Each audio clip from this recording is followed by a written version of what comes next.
Hello, my name is Robert Bombays, producer of Dogs That Protect. The breeds appearing in this program will be appearing in alphabetical order. Due to the amount of usable footage or information, some breed segments may be longer or shorter than others. The video is not intended to give you the absolute information on all the various breeds, but rather a general overview. If you do have any additional questions, which are serious in nature, the breeder's name, address, and phone number will be appearing at the conclusion of each breed segment. The breeders selected for this program have been found to be honest, knowledgeable, reliable, and caring dog people. They have not paid us, nor have we paid them for their appearing in this program. Their views, however, are subject to opinion, and in the world of dogs there are many different views pertaining to each breed, training methods, etc. So, with this information in mind, we hope you enjoy the following program of Dogs That Protect.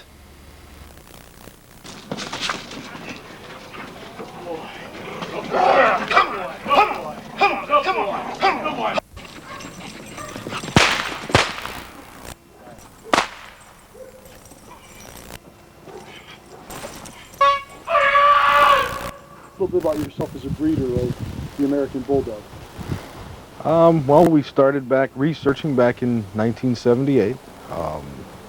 Found a pocket of breeders in the southeast, mainly in the northeast of Alabama and northwest of Georgia.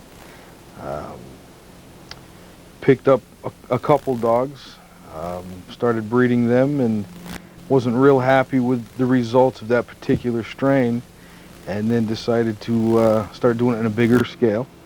Purchased dogs, buying entire litters of dogs and selecting dogs out of the litter. I'd say over a 6-year period we purchased a little over 100 dogs to form our breeding program. We used 13 of those 100 in our breeding program. Some of the others went on and were used in other kennels as foundation stock for their kennels. The main lines that we used were the Masher lines and some Big Joe dogs and some of the old Johnson Dick the Bruiser dogs crossed in as well. We've been breeding for family type situation, home protection, personal protection, and a lot of people have bought some dogs to use for some of the canine sports such as Schutzhund and KNPV. I'm Neil Albert from New Jersey, and this is Corazon, the 2-year-old American Bulldog, and he has his brevet in ring sport. He is the first American Bulldog ever in the world to be titled in ring sport. Some judges blow them one and some judges don't. There's no good.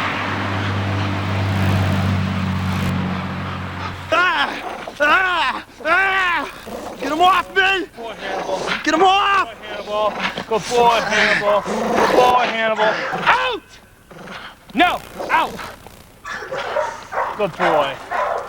Good boy. Controversy there as far as where the American Bulldog came from. You'll talk to many breeders and they'll tell you it was the original Bulldog brought over from England in the 16 and 1700s and has maintained pure form since. I believe it's more, there was some Bulldogs brought over. The English brought their dogs everywhere they went. So naturally they brought some of the early type large Bulldogs to this country. But through the years, they've been used for different functions such as catching cattle and boar hunting and farm utility type jobs. And for practical purposes, I think they bred them with other farm type dogs such as Catahoulas through the years. And the American Bulldog is a bit of a blend, but still a purebred dog. That was a good spin, that's enough.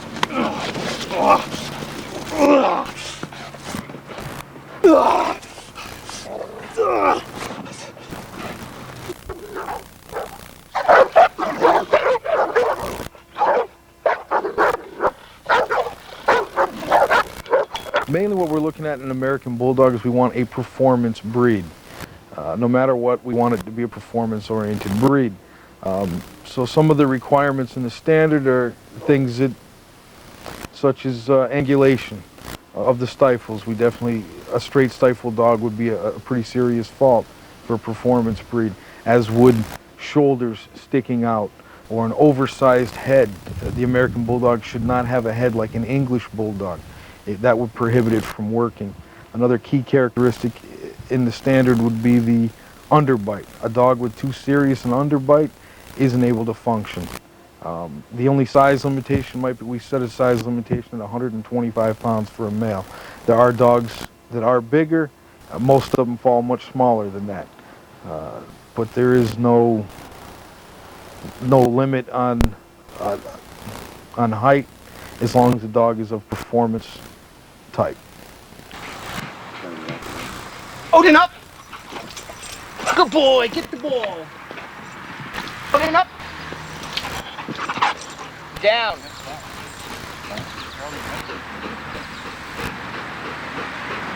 What type of environment does the breed need?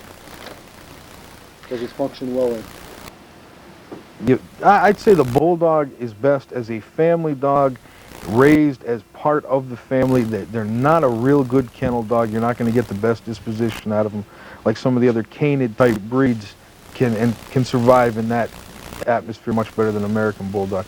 The American Bulldog should be part of the family and have a little job to do, whether it be just an exercising job or jogging with somebody. As long as they're involved, they're a happy dog. They don't take well to just being kenneled and crated and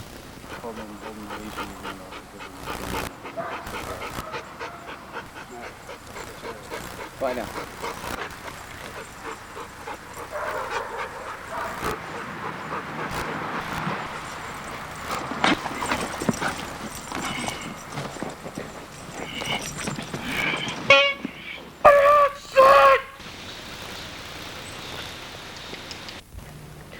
Well, being a short-haired breed, you don't have that much brushing to do. Even bathing, you're looking at no more than once a month. My dogs usually bathe every 3 months or so. Their coat requirements don't require any special oils or anything like that. They're a pretty healthy dog with their coats. The American Bulldog's pretty much going to be a muscular breed no matter what you do with it. If they're sitting around at home, some of them look just as good as dogs that are worked hard. They do act better if they're exercised a bit. Just normal dog games. They love sports and tug-of-war games and weight pulling and anything like that. They'll thrive much better with that type of activity. Come out of here!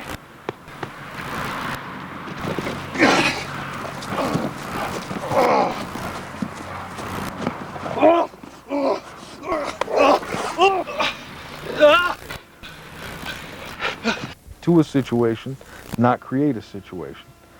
They're usually excellent with children and other small animals. With other dogs, they tend to be dominant. They're always going to be dominant no matter what the breed is. So that's something you want to consider when purchasing an American Bulldog.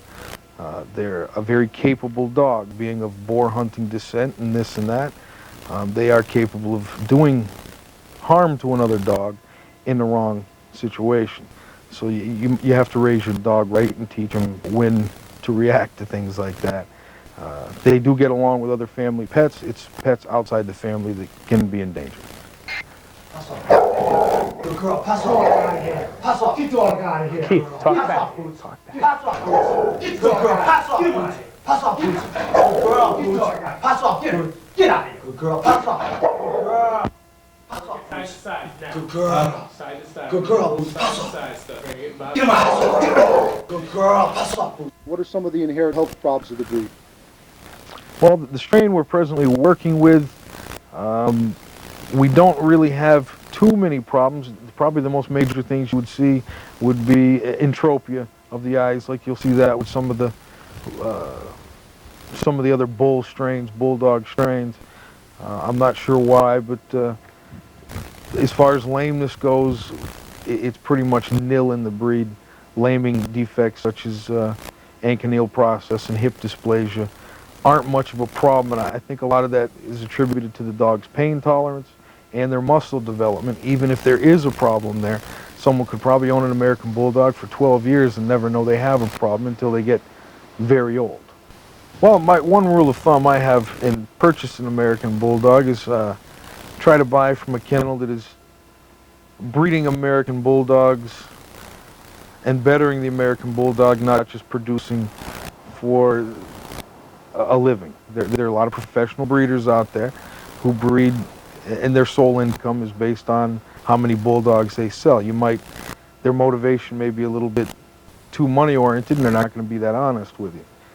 You're better off finding someone who's working the Bulldogs and doing what you want with the Bulldog. If you're looking for a family pet with a little bit of protection work, we'll go to a breeder who's breeding for that. If you're looking for a weight Bulldog, go to a breeder who's pulling dogs and is breeding for what you're looking for. When selecting puppies, just try not to pick oversized puppies. Try to look for physical flaws such as elbows sticking out too far and the straight stifles. Try to select a puppy that's amiable and affectionate rather than the type that stays back in the pack and hides a little bit. And you probably don't want the type that comes racing forward, jumping all over you either.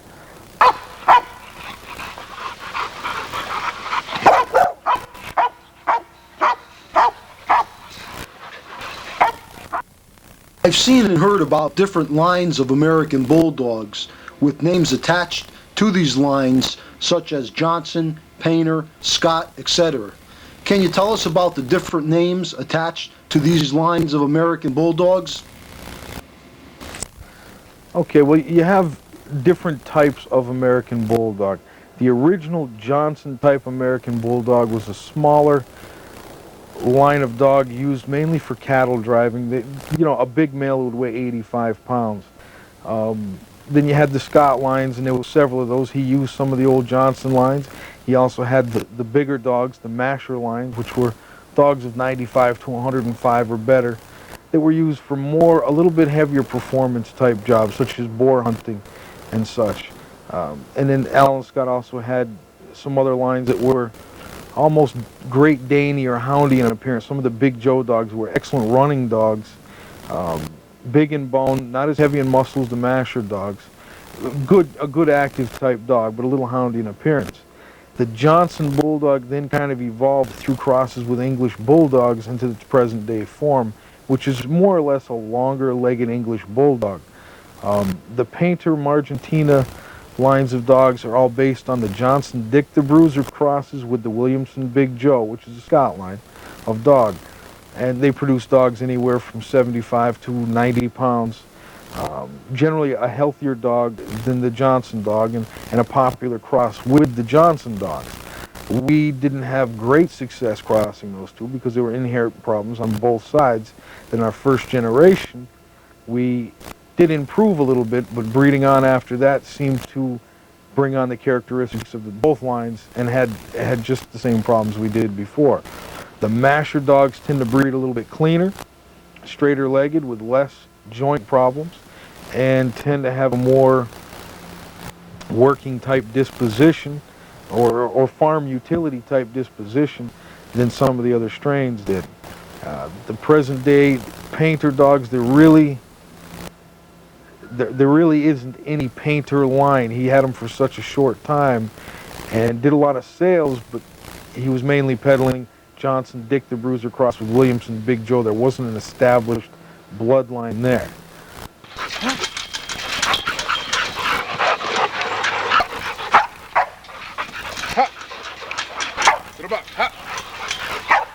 Good boy. Differences between the male and female breed besides the obvious. Well, I think like most other breeds, the obvious being the female's about 20% smaller in American Bulldogs, as a rule. The dispositions, I think the males have a more clownish disposition than the females. They tend to be a little bit more serious. As far as working capabilities, I don't think there are any. Maybe the female might be a little bit easier, being that it's more serious in nature. The males tend to be, like I said, a little bit more clownish, maybe a little bit more stubborn.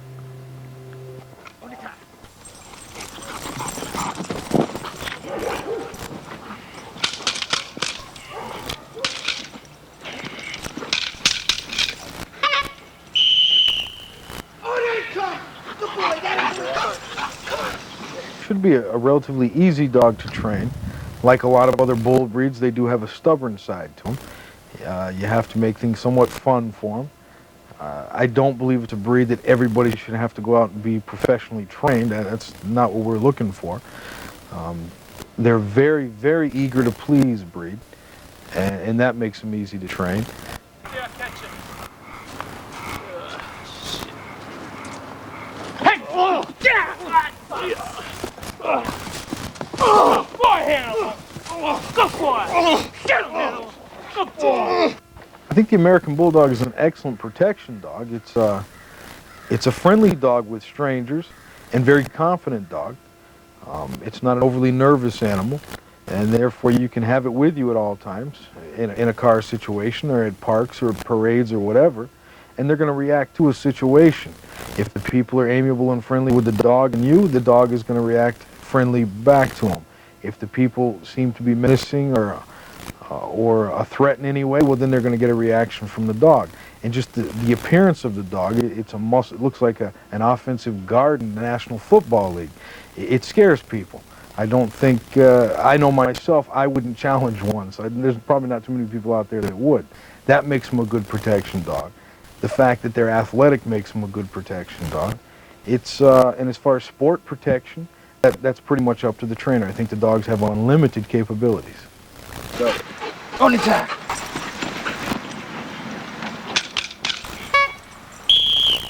Good boy. Come on. Odin, come. Come on. Good boy. We have one set price. It's $1,000 a puppy. There's no pick of the litter fee. It's a chronological order type thing. Whoever has a deposit on a litter, they get first pick. It doesn't matter who they are.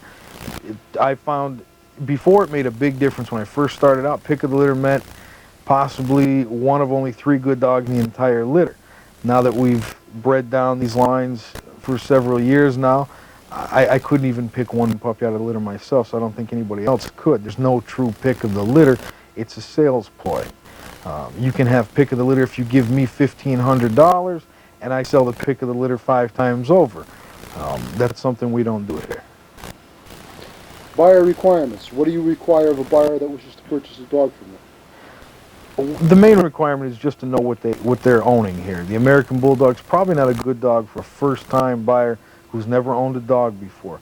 They do have some physical capabilities that can, in certain situations, can be dangerous. American Bulldog's not a dog you want running loose in a neighborhood. Not that they're aggressive, overly aggressive, and are going to seek out trouble, but at some point, somebody's going to challenge them as far as another dog, and then you've got a mistake happening here. What I require of the people who purchase dogs, they do have an understanding of what the dog is capable of doing and what they're going to do to make sure it doesn't happen. I'll try to wiggle my leg. Good boy. Good boy. Okay, go ahead. Good boy. Good boy. Ow! Looking for another woolly female.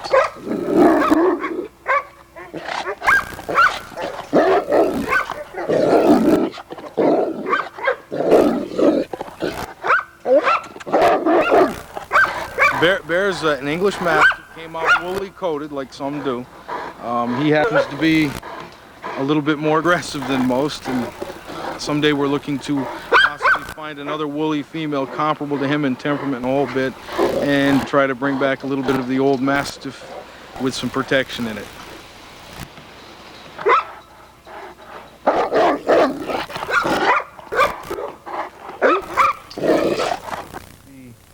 A lot of political stuff going on with the breed. Like every breed has it, there's a power struggle right now with the breed. There's certain factions that believe the breed should be this, certain factions that believe the breed should be that, and there's good breeders on both sides.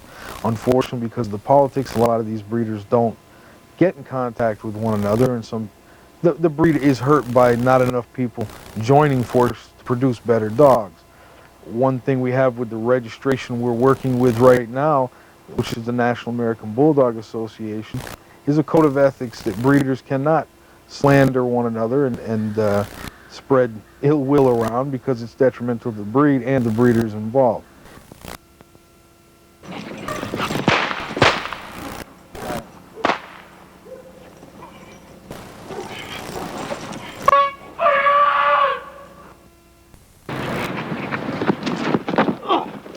Get low.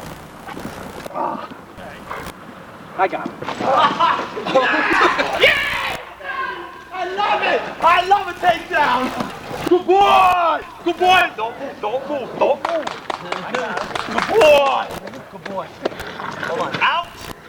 Out! Don't move, don't move. Hold. The breeds featured in this program are titled in dog sport activity, such as Schutzhund, French or Belgian ring sport, etc. This is not the same as personal protection or police training.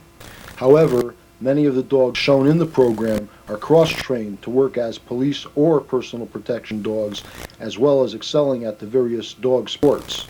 Naturally, the same physical and mental characteristics displayed by a dog participating in dog sport is the same type of characteristic we can treasure in a pure police or personal protection dog.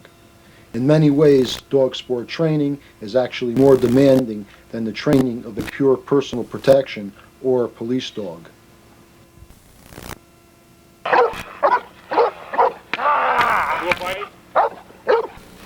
Yeah, get there. Get him. Get there.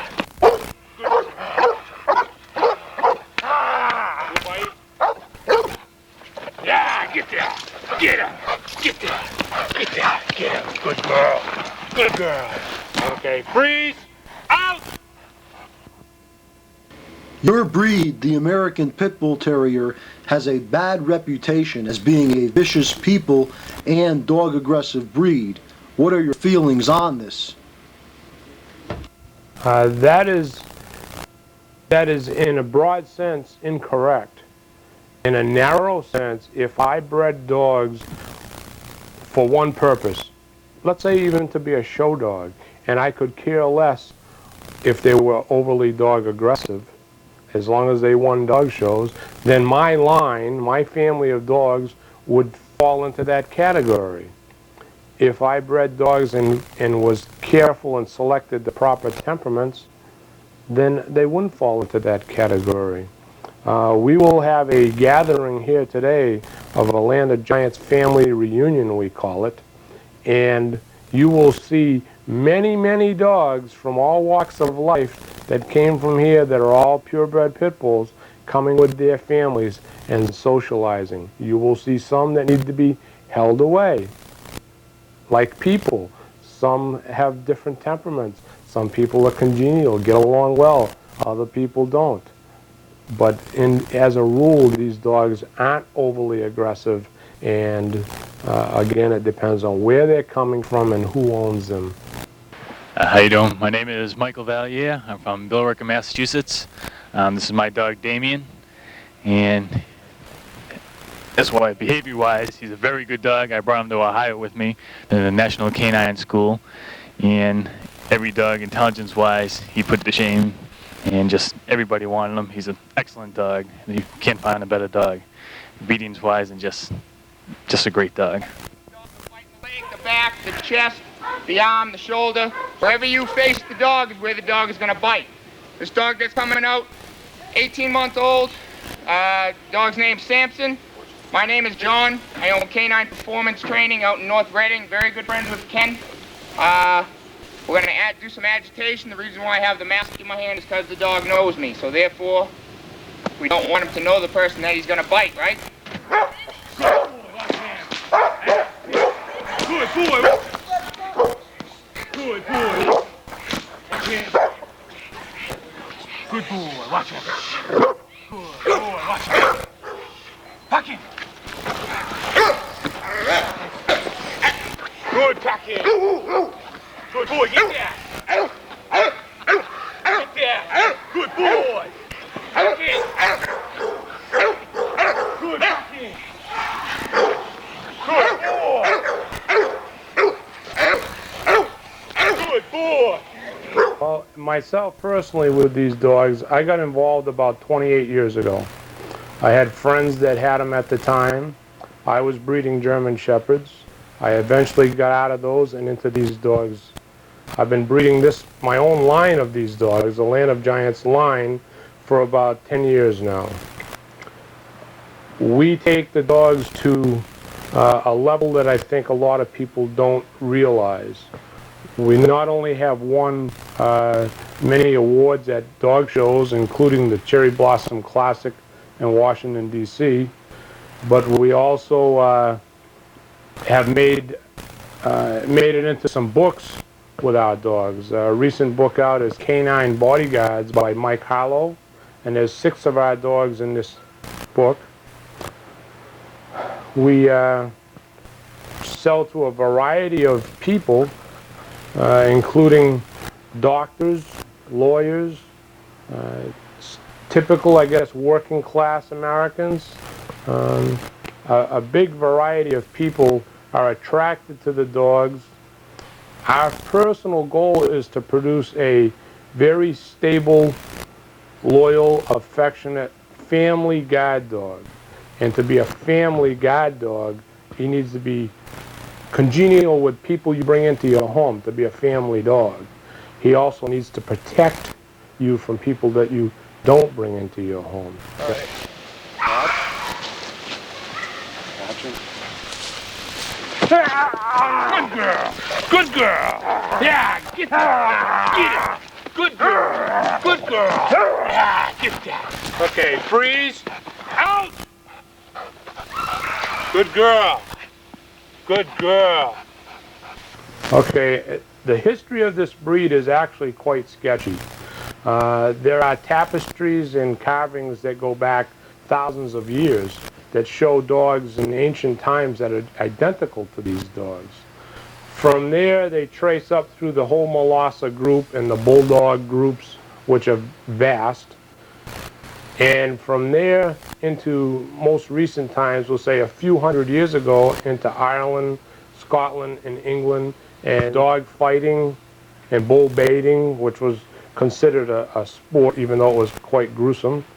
To modern times where they are unfortunately still used as pit dogs to fight other dogs in a match, but also now the dogs are used, of course, for show dogs, family pets, a true working class guard dog such as the European working dogs like Malinois and Rottweilers and Shepherds, etc.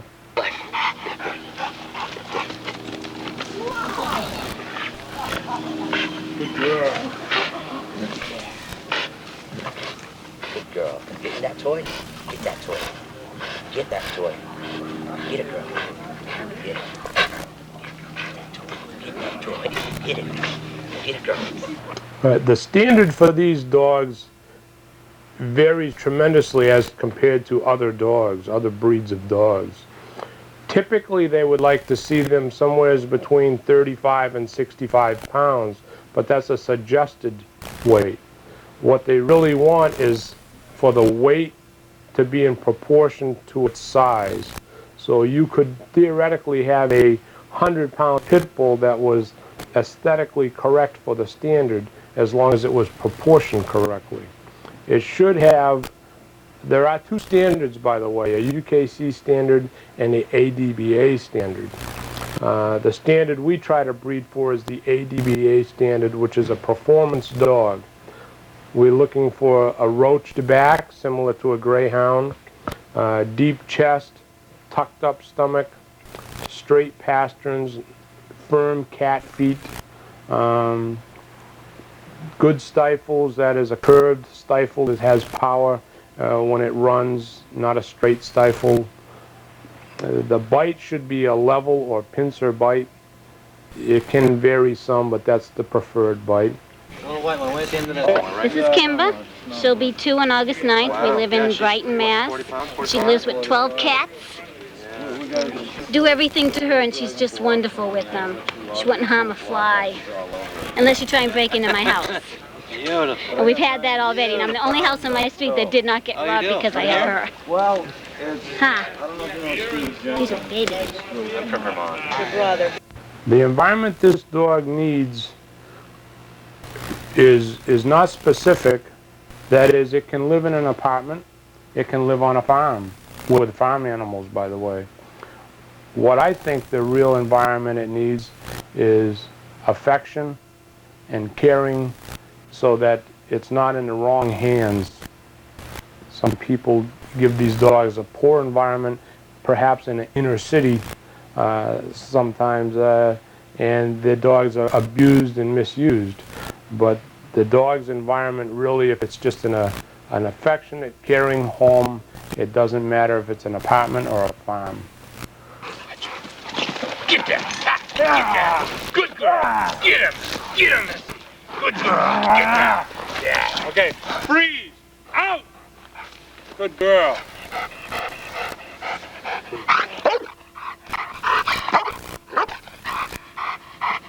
You notice how the dog stays focused on her job.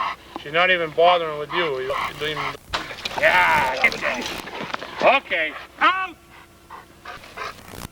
These were some of the after effects of the bite you just saw. There's a jacket. That's through a padded sleeve, naturally. As far as standard care for the dogs, they need very little. You can brush them once in a while just so that you can see that they don't have fleas or mites, but grooming would consist of a couple of baths per year, maybe brushing them once a month if that. There's nothing really special they need. As far as exercise, they can get along quite well anywhere. Take them for short walks, play with them in your yard. There are breeds that require a lot of maintenance. These dogs do not. Watch him. Back in. Good boy. Back in.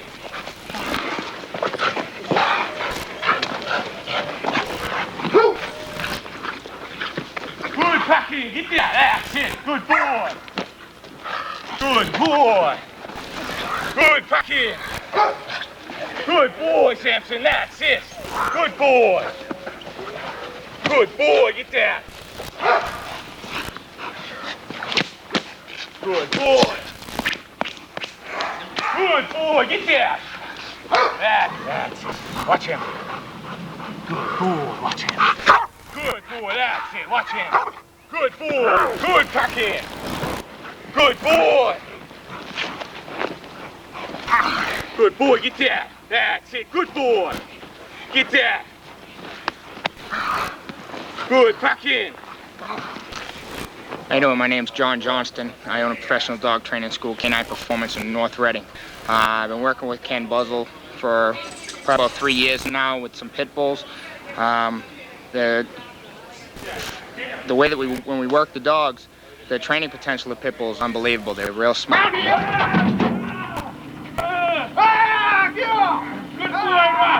Obedience potential is very high.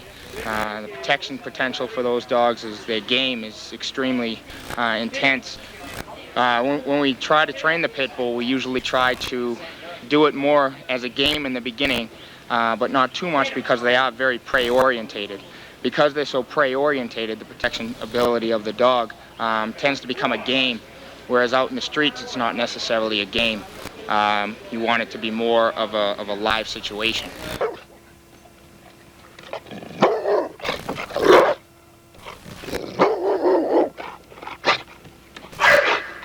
We personally breed for a family dog that will get along well in any circumstance. Most pit bulls will adjust to a new family. Most pit bulls love children, even dogs that are guard dogs and protective, even dogs that are owned by people who fight them will love children. They will adapt to new owners extremely well, like hunting dogs will. There are no real boundaries except you should be careful if you have a dog-aggressive pit bull, that you of course do not let it roam the streets. Nobody should let any dog roam the streets anyways. There are leash laws, there are people's fears to be considered, and there's really no big problems with the dogs other than being a responsible owner. This is Crystal. We live in Marlborough, Mass, and we're co-owners with Ken. We're going to breed her, and she's about a little over 80 pounds right now. She's finished coming out of heat, and she's got a great personality, great disposition, and she's extremely smart. She's just really smart, loves to be around kids. We have 5 kids, and she's just a joy to have around. I spoke with Paul. We have 5 children at home, and Crystal is without a doubt one of the most good-natured pets we've ever had. It was a major concern of mine at first just because of the reputation that I have heard of, but I know that not to be true now, and we're very pleased with the dogs and very pleased with the breeder. Were you against getting this breed to begin with? Truthfully, I had my doubts and I had second thoughts, and it took just being around the breed and being informed, reading up and having very close contact with Ken the breeder. He answered all our questions, any concerns we had. He was fantastic, and his dogs were wonderful, wonderful dogs.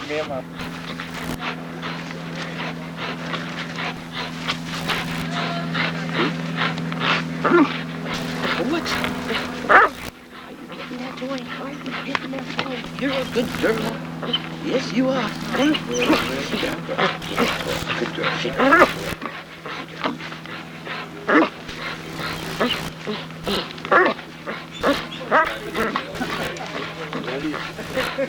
Hey, buddy. Good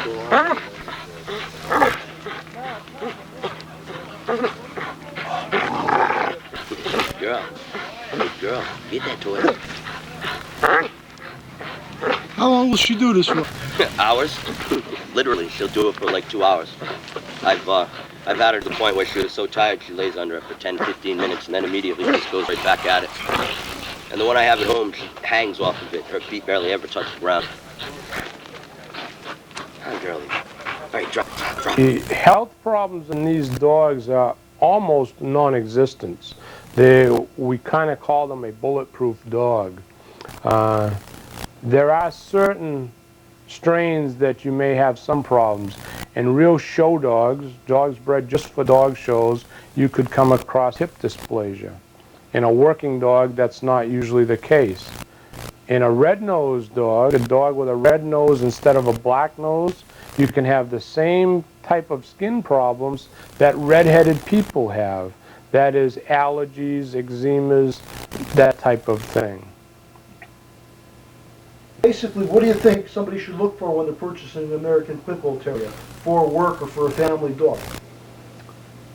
The main consideration that someone should look for, the characteristics that they should look for in an American Pit Bull Terrier, no matter what you're buying it for, is temperament. The dog's attitude. If he's a shy dog or a shy puppy, do not buy that puppy. Do not feel sorry for it and bring it home. If he growls at you at 8, 9, 10 weeks old because you're new into this whelping box, do not buy that puppy. Look for a happy, energetic puppy that plays well with his siblings and comes up to strangers and licks your face and wants to be around you. That's the main criteria to buy any dog of any breed. Get that toy. Get that toy. Good girl. Good girl. Yay! Yay! Good girl. You're getting that toy now, huh? The differences in these dogs between a male and a female is very little other than the obvious. Males tend to be a little bit larger, a little more muscled, but that can vary with the strain. Certain breeders' males may be narrow, and certain breeders' females may be wide. So that there's no real differences. There's no differences in attitudes. You could have a protective male or a non-protective male, or a protective female and non-protective female. Affection abounds in the breed no matter what sex it is. I see very little difference. Hi, my name's Ellie, and this is my dog Buck.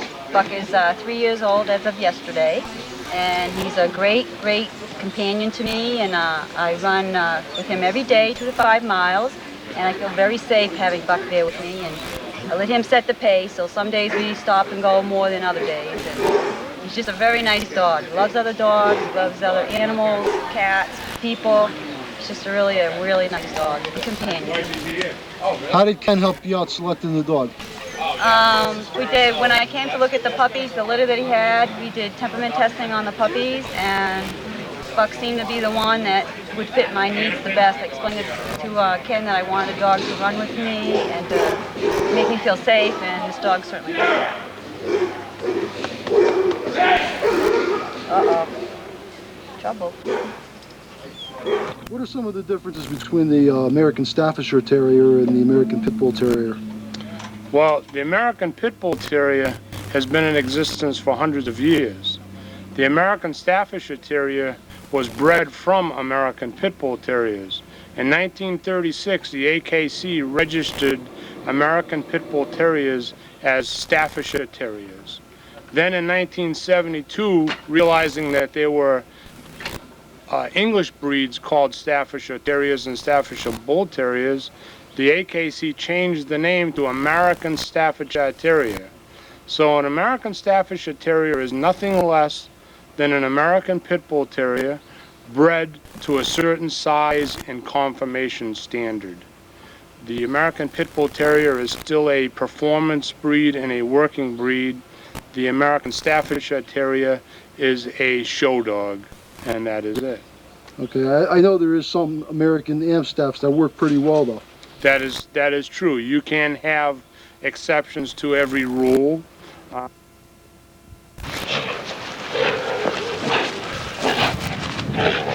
No, that's okay. Sit! Sit! American Staffordshire Terriers that are bred and perform well in protection work and Schutzen work. Schutzen work shouldn't be mistaken, however, as a true protection dog. A lot of Schutzen dogs aren't really good protection dogs. They just do the sport well. Yes, here at Land of Giants, our pricing ranges from $500 to $1,500. Females are $1,000 to $1,500 for breeding quality females. Males are $500 to $1,500. And quality isn't necessarily the case. It's what is the dog suited for, and of course, here at Land of Giants, we breed for size. So the bigger dogs cost more than what we might have for a smaller dog. What are some of your buyer requirements? Well, we do require that the people are intelligent, that they're responsible. We care about their outlook on life. We ask a lot of questions, have many conversations, and if we don't get the correct responses, then we just don't sell that person a dog. Concerning the American Pit Bull Terrier is that not any one individual is representative of a group, and no group is all bad. We're talking about people, we're talking about dogs. People and dogs are one and the same, and that they vary greatly in their attitudes and temperaments, and individuals just don't represent a whole group. Boy, watch out. Bucky. Good boy, Sarah. Good boy. Yeah, get that. Get up there. Good boy. Good boy. Good boy, Sarah. Good boy. Good boy. Good boy. Good boy, watch out. Bucky.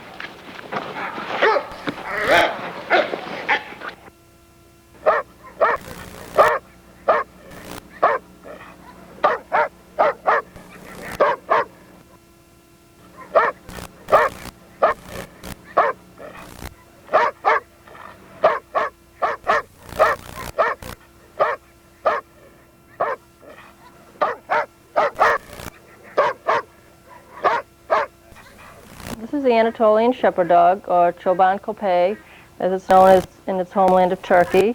It's the primary flock guardian of Turkey, and it's quite a large breed.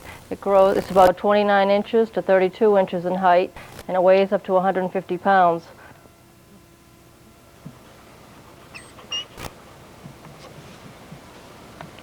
Stay.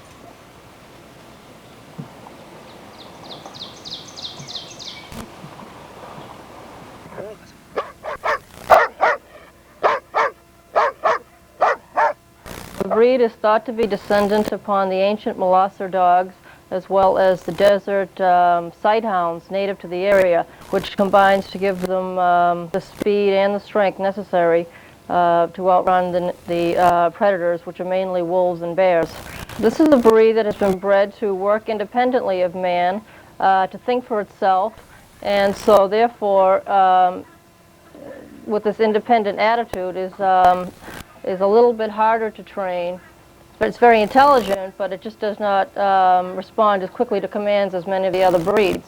They like to think for themselves. Because of their independent temperament, puppies should be socialized very early, and training should be firm and consistent.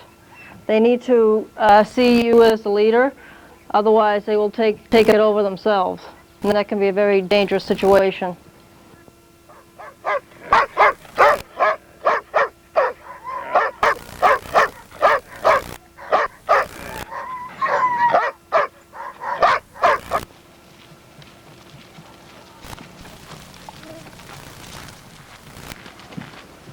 Major health problems of the breed are, like any large breed, hip dysplasia. There are also some strains that do have thyroid problems, and there are also ectropia in the breed, which is a problem with the eye. There are many breeders who actively test for thyroid, hip dysplasia, and ectropia. Generally, when purchasing an Anatolian, I would strongly recommend breeders who X-ray for hip dysplasia, OFA, both OFA parents. Check out the facilities, make sure the dogs are well taken care of, they're well kept, they're well groomed, make sure they've been socialized properly.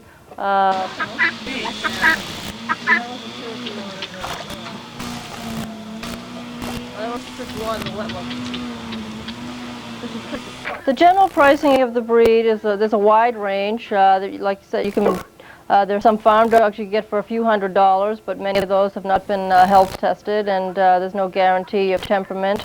And there are other dogs that go up to $1,500 to $2,000.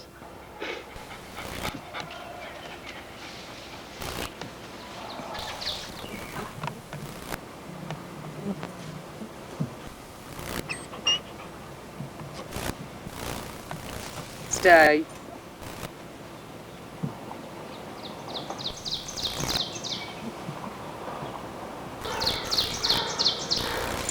Stay.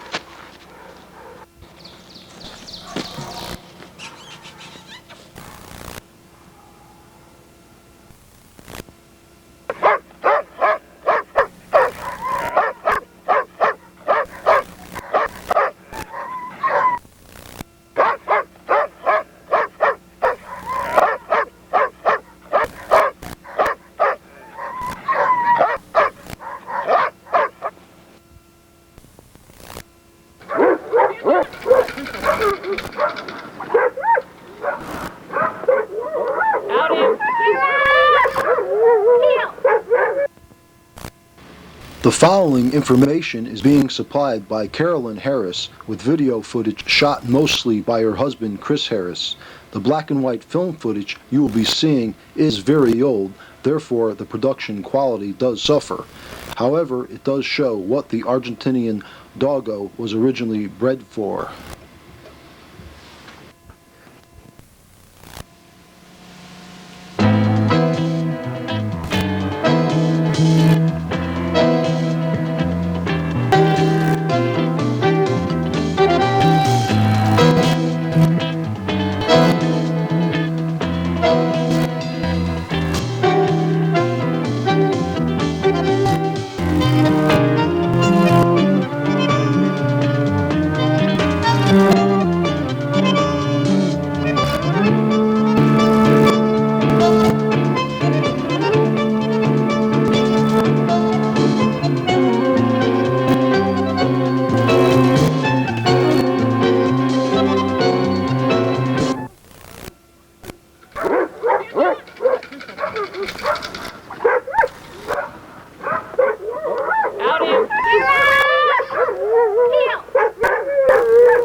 Boar hunting in modern Argentina is not done with rifles or handguns. It is done in the traditional Montera Criollo style. The Argentinians have even developed a breed of dog specially for the Montera, the Argentine Doggo, also known as the Doggo Argentino or Argentine Mastiff.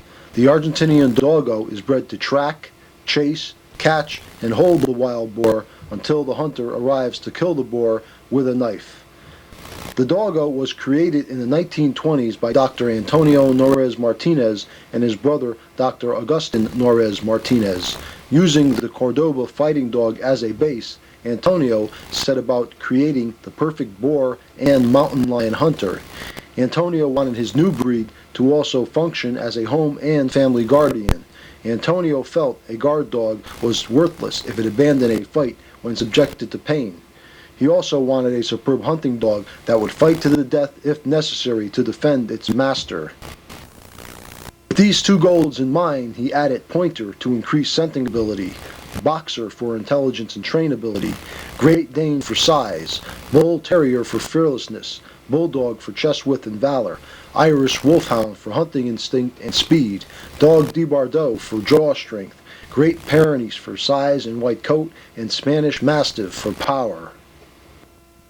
Doggo characteristics. The Doggo is a masterpiece of genetic manipulation, and virtually every characteristic of the Doggo is designed for hunting and fighting boar and puma.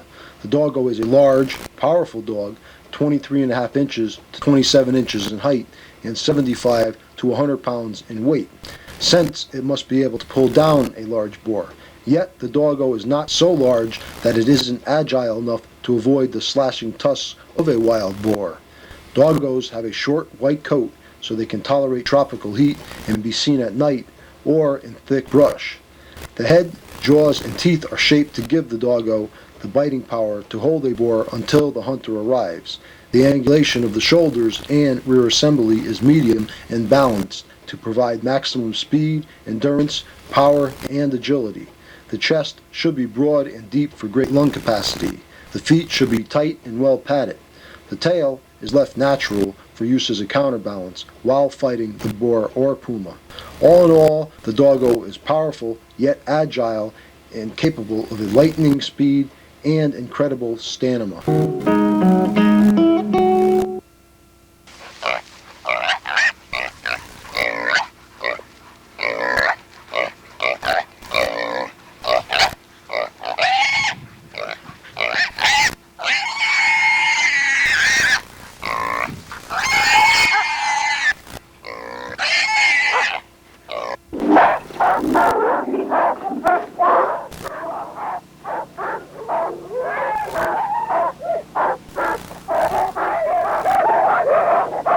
Que el puma es un predador que mata ovejas y carneros.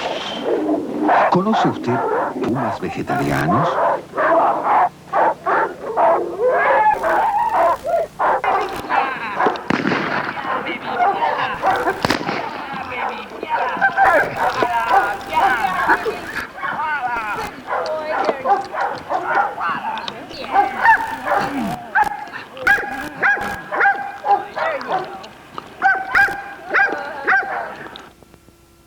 The Doggo has often been called a primitive breed because it has very strong hunting instincts. The Doggo is also a very sensitive dog and rarely needs physical corrections. A heavy-handed or harsh owner would quickly ruin a Doggo. Gentle corrections consistently applied are far more successful than harsh physical corrections. The Doggo is highly intelligent and learns quickly using positive motivation. But the Doggo is also easily bored by overwork and repetition. The Doggo is very loyal and bonds very tightly with his family. Once bonded, older Doggos don't transfer ownership very well. Owning a Doggo requires a serious commitment for the life of the dog. If you can't make this commitment, don't get a Doggo. They are one family dogs. The Doggo is very people-orientated and wants to be in close contact with their owner. For this reason, Doggos don't make good kennel or backyard dogs. Doggos make good watchdogs. Doggos are very alert and with proper socialization have a good sense of judgment. However, Being a hunting dog, they are not the type of dog you could put on the front porch and expect them to stay there. The courage of the doggo is legendary. There are many stories of doggos fighting to the death to protect their master from the charge of a ferocious wild boar. Doggos certainly have a never say die attitude, which makes them very tenacious and determined hunters. Good one, good one. A little bit, a little bit. All right. Okay, tell him out. You're out!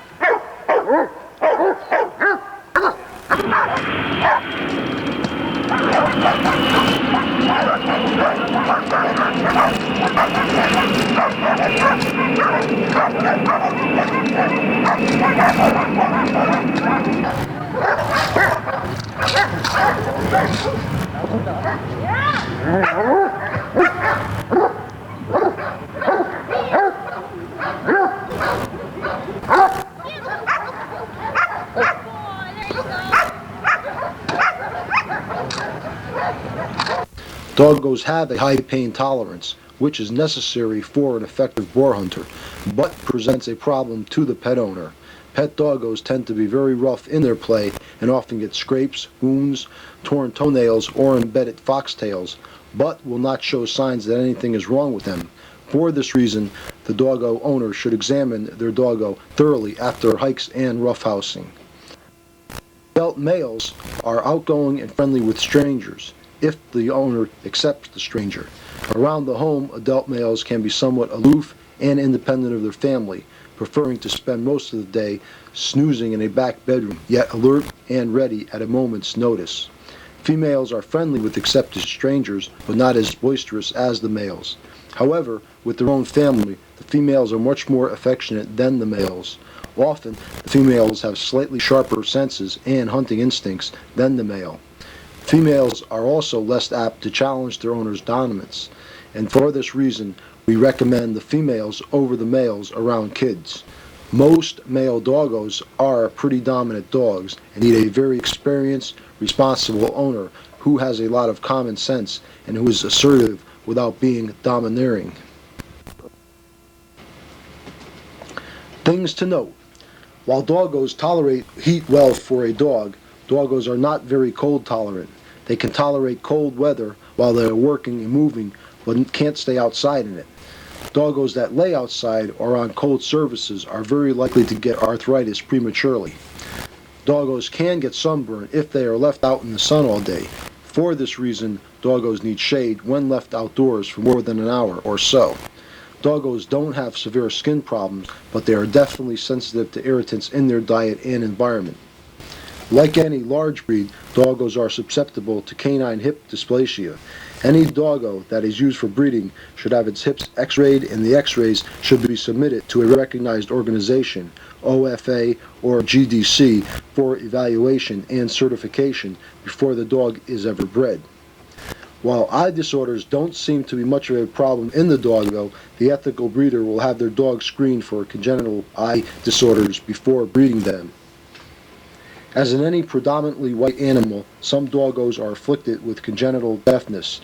An individual may be deaf in both ears, bilateral deafness, or only in one ear, unilateral deafness.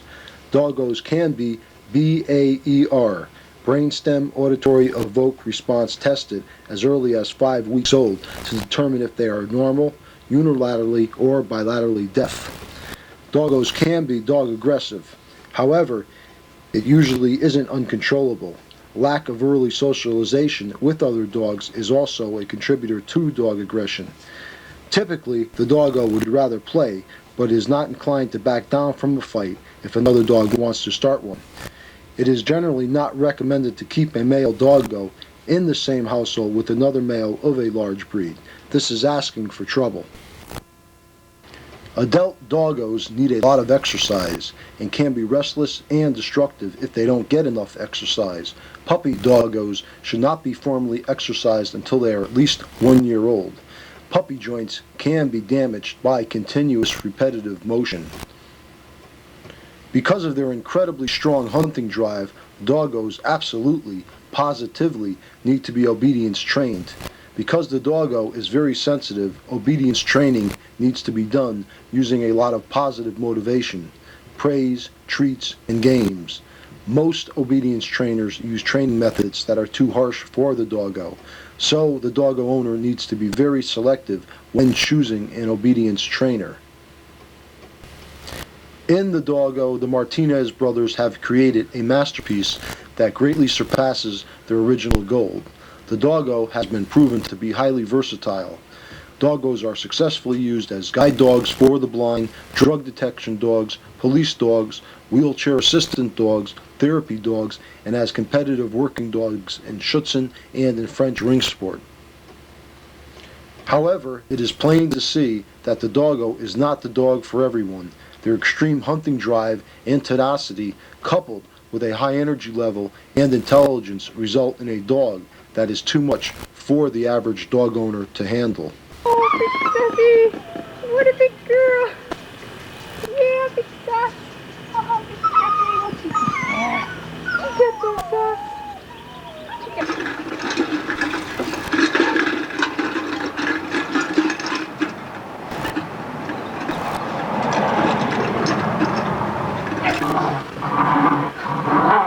Bunch of ring dogs here.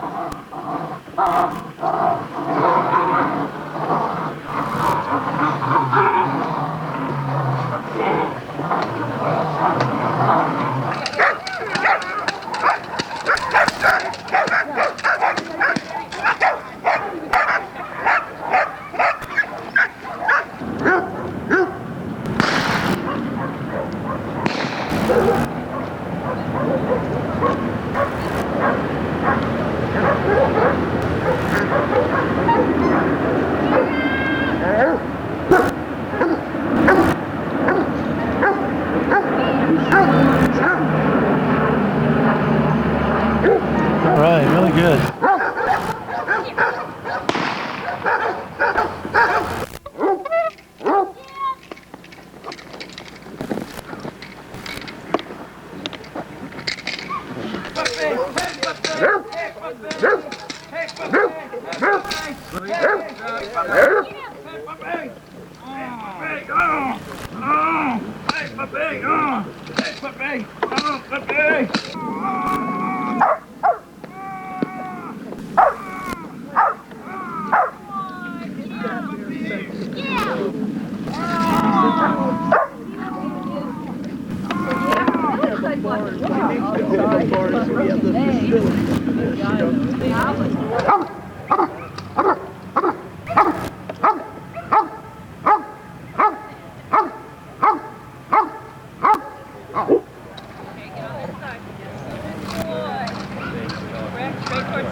We'd like to thank Carolyn and Chris Harris and the French ring titled Gator for their help in producing this breed segment.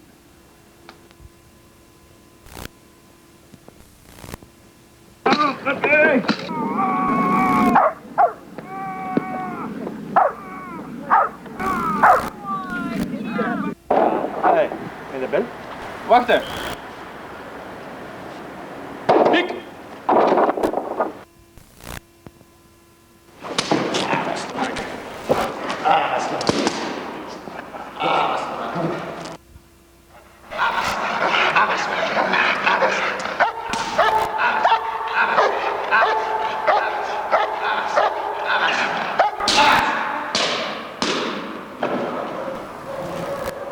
John, tell us a little bit about how you got into this business. I started 20 years ago, went to a dog training school called the International School of Animal Arts.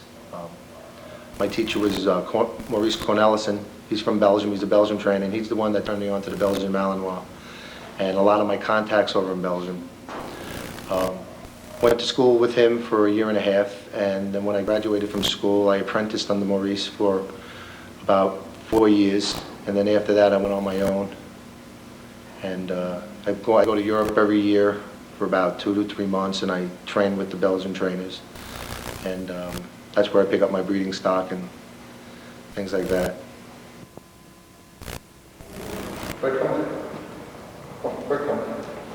Sit down.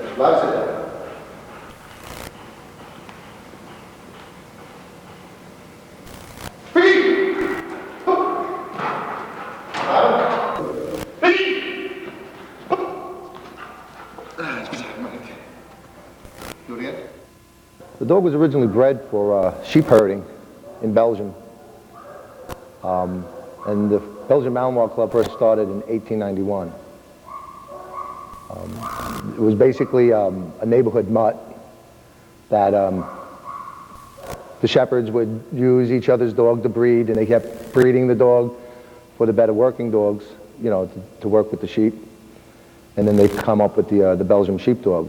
And then there's several different types. There's the Groenendael, the Leekenois, the Malinois, the Devern.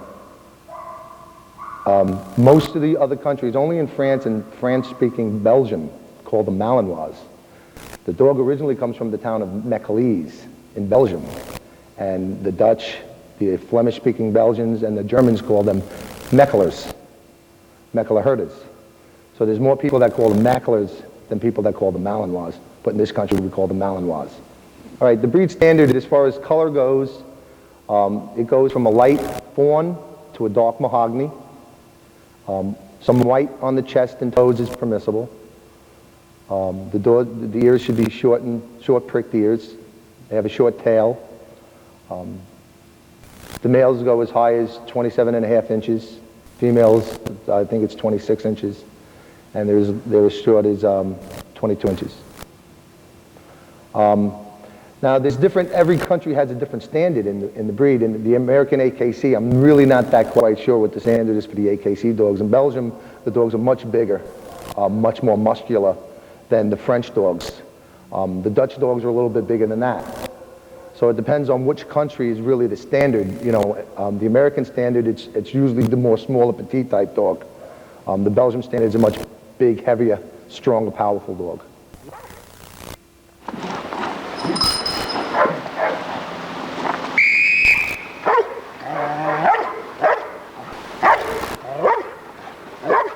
This is the first dog of the day. Actually, I did work Whiskey today, which is my dog, and I couldn't believe it was today. Back when the breed first started, they used the dog for sheep herding, and then as time goes by and there wasn't that many sheep herding farmers around, they started using the dog for personal protection and sport. When you start using the dog for personal protection and sport, they started looking to make the dog a little bit bigger and stronger to be able to deal with a man. So they started breeding the dog a little bit with the German Shepherd way back, and you got a little bit more size to the dog. When you do look at the two breeds, they look like cousins. I mean, there's no doubt about it that they're related. And they would, basically the Belgian Malinois is one of the few breeds that aren't really bred for conformation, where the German Shepherd is bred it's a very big industry in the conformation world. The Malinois, it's a very small industry, so the dogs are bred strictly for working. And that's why they're so athletic and fast and strong and trainable, because only the best working dogs are bred, and looks is not really considered.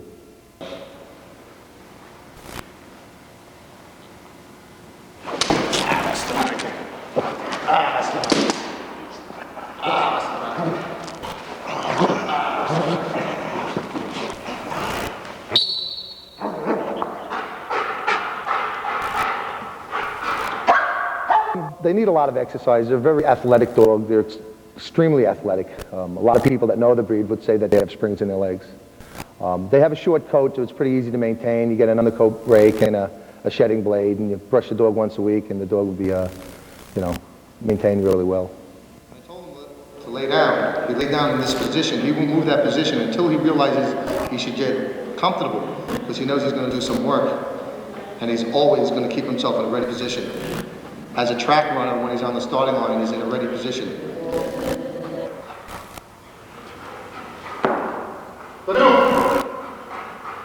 Now I leave the room. He's here by himself. And he's protecting this tire. This tire could be a suitcase with money in it. It could be a baby in a chair.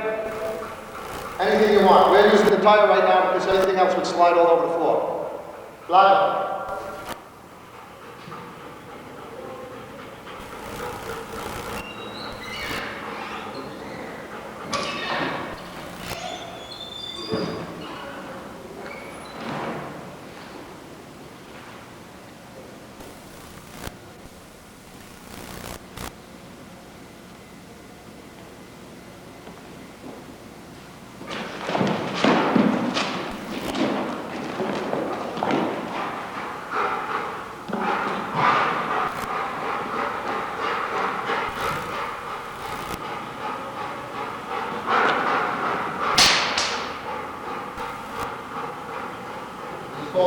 Point out there.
A lot of times when these dogs are playing or doing whatever attack work or anything, they don't growl at all.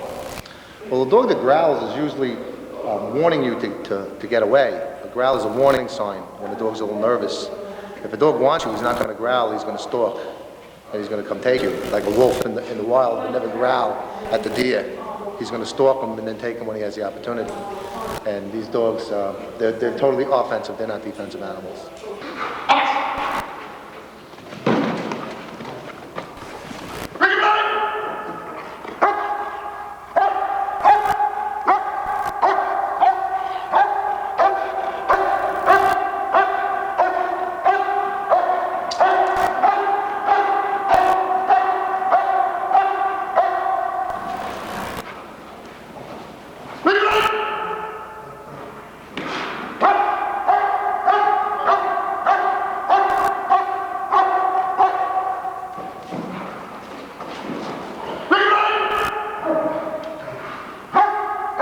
Well, they're a sheepdog, so children become part of the pack.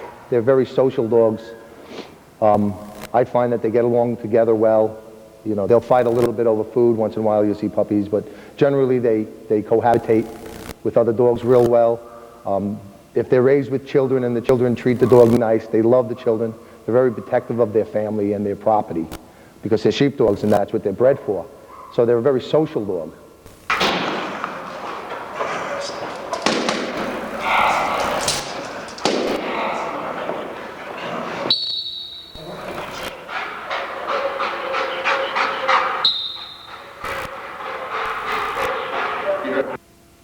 Are there any inherited health problems with the Malinois? In the dogs that I've been breeding the last 18 years, zero. Never had a problem, never had a dysplastic dog. I've had some disqualification things that wouldn't judge health problems, where a dog would have an overbite or an underbite, something like that. But I've never had a hot spot on a dog, never had hip dysplasia. Autoimmune systems are very, very strong on these breeds. Never had sick ones. If I had some puppies come down with a virus or something, they always shake it. They're really easy to maintain, these dogs. So. What are the differences between the male and the female Malinois? Females are a little bit more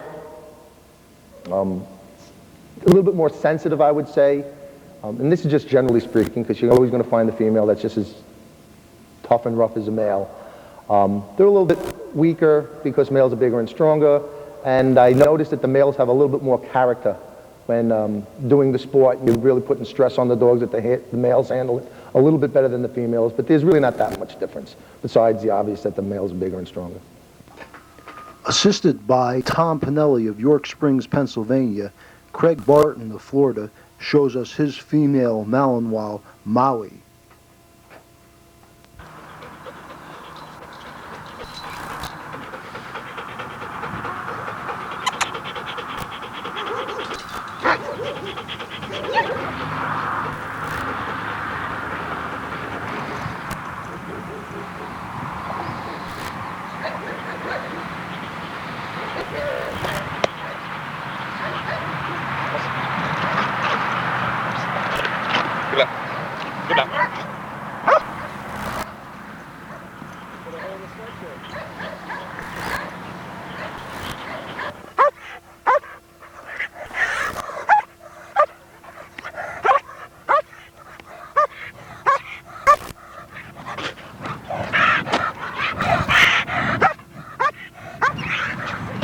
Little flyer. Pocket. Good girl.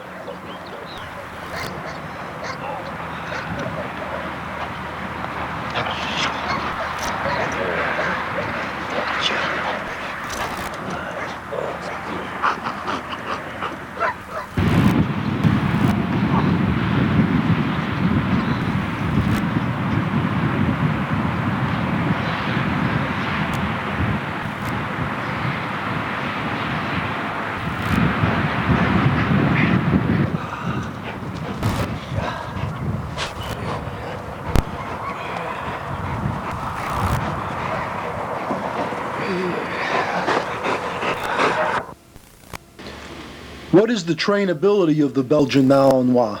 The dogs are very athletic, and they have very, very quick reflexes. So if you can deal with the quick reflexes, they're very intelligent. They learn very, very fast.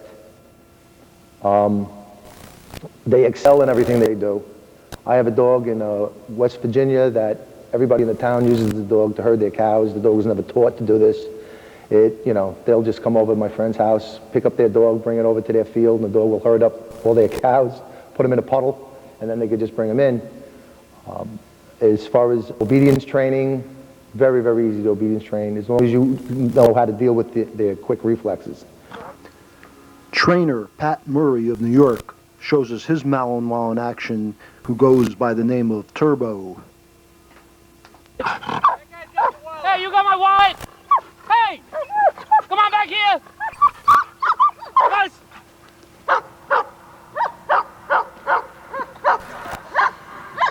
Let him have it! Come here! Hey, Mark, what'd you give the dog for? I want to spin to the right! Come here! Take it! Come on, come on, come out! Hey! Double!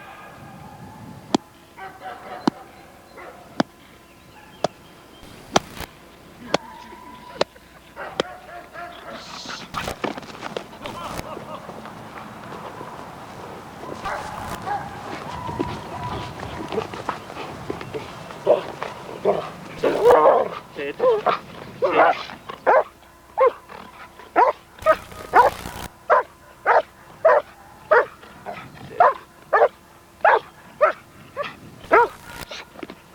Fix it. Sit. Sit. Sit. There was a bounty on a Malinois down on the border of Mexico and the United States because the dog was making so many busts for drugs that the drug lords put a bounty, a couple $1 million on this dog because he was just picking up too much stuff. And there's a million stories on the Malinois. The United States government only uses this breed now because they're so resilient. They work really well in the heat. They handle the cold really well. I've had litters of puppies born in a doghouse in the middle of the winter, and none of them died. They're, like people will always say about mutts never get sick and mutts can survive anything. These dogs are kind of like the mutts, where they're just so healthy and resilient. Hi, my name's Mike Baton. I live in Lisbon, Connecticut. And, this is my dog Farouk. He's a Belgian Malinois, and he has a Ring 3 title in French ring sport.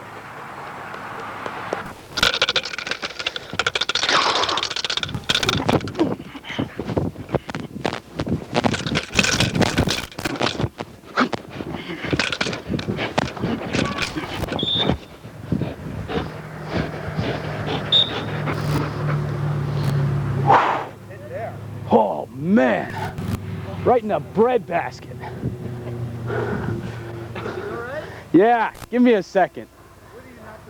He hit me right in the bread basket, man. right in the sternum.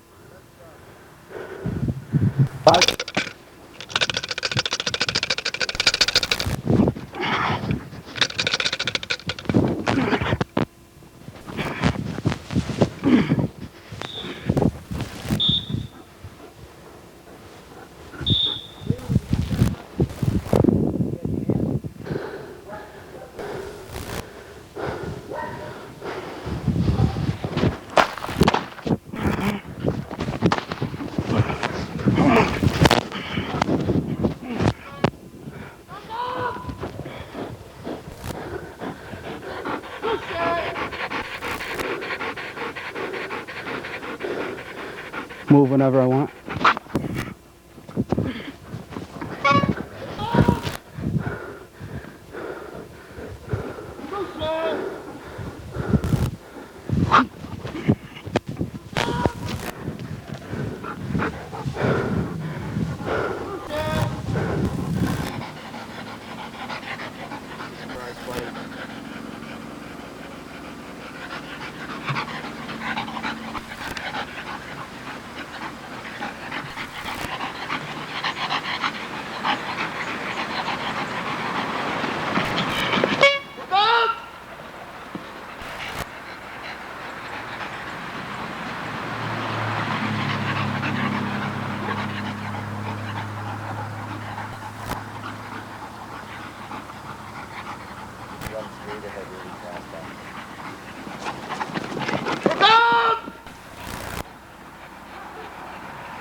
We thank decoy helper Joe Lake of Niantic, Connecticut for his assistance in this breed segment.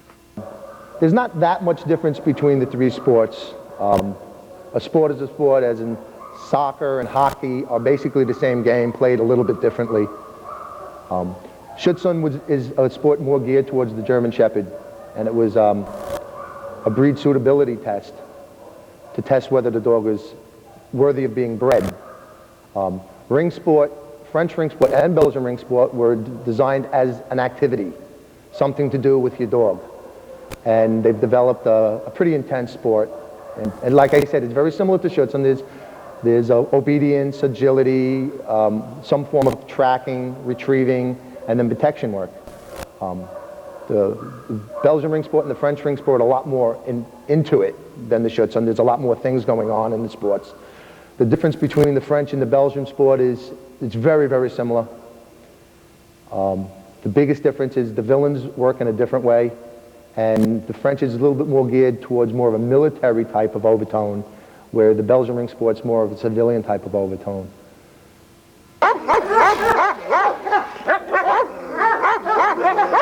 Well, a protection dog, to me, if you live in a suburb where there's crime, and there's very few suburbs in the United States or cities that doesn't have crime, I can't see anybody not having a dog like this. They make great companions. They're a lot of fun. You can take the dogs anywhere you go if you have a well-disciplined, obedient, balanced dog, and they'll defend their family and their property with their life. So I can't see why anybody would buy anything but a dog that could, like a German Shepherd, a Malinois, or a working dog. The prices for my pups would range between, I would say, $400 for a puppy that might have a fault, maybe a slight underbite, something like that, or he's a little shy. And then I'll go up to $800 for a good, healthy pup. Males, females is the same price. I really don't distinguish. What I'll do is if there's a fault with the puppy, I'll sell it cheaper. But pretty much most of the time is the pick of the litter is somebody's opinion, and not that that puppy is better than any other puppy. It's your opinion that it's a better puppy. What do you require of a buyer who wishes to purchase a dog from you? That's a hard one because, you know, somebody could come in here with a Rolls Royce, buy a puppy for $1,000 and not take care of that dog, and a poor person can come in here that looks like a bag man, you know, living in the streets and share his last meal with the dog, and the dog will sleep in the same box as him. That doesn't make him less of a better owner because he's not rich. Desire, I look for someone that wants a dog and wants a dog to be a companion. I don't make too much judgments on people because you really can't tell a book by its cover. So to meet somebody and talk to them for 5 minutes doesn't mean you know them to make a judgment whether they're going to be a good owner. Some people have this idea that only they could be a good owner to the dog and nobody else could be a good owner. I don't believe that. If you want a dog and you show me that you're really into doing the dog and you're looking for a companion, a dog to spend time with, that's pretty much it, you know. What should somebody look for when they're selecting a puppy for protection or dog sport work? What you want to do is find a puppy that can deal with stressful situations and overcome them. If he's a little shy of something that he's never seen before and can overcome it within a few minutes, I would say that'll be a good puppy. A happy, free puppy is always the best pick. A puppy that you could bring into a strange room, put him down, he'll run around. If you push a chair over and it falls, he doesn't run and hide. He'll act a little curious of it, a little cautious of it, but yet he'll still make his way over to it and check it out. And then after 2 minutes, it doesn't matter anymore and he's running around.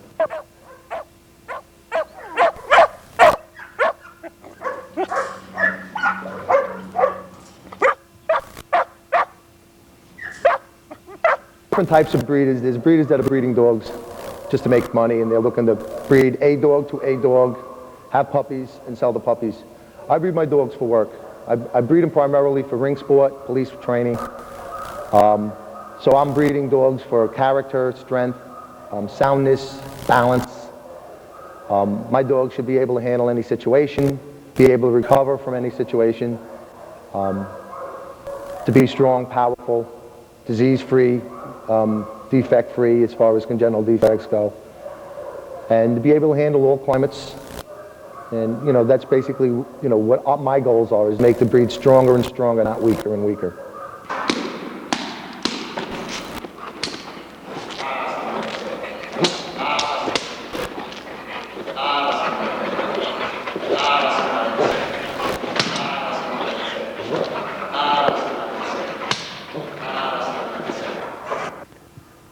We'd like to thank decoy helper Howard Schreck of Brooklyn, New York, and Cliff Benjamin of Long Island, New York, for their assistance in this breed segment.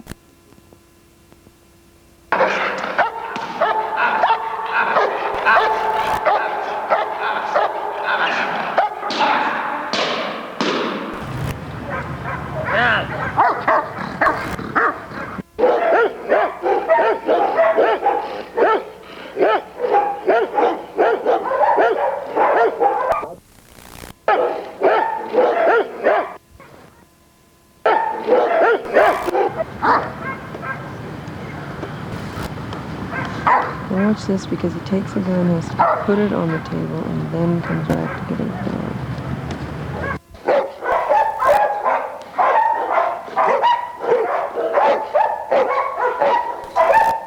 We've been in this for more than 20 years, and we know what our dogs are like.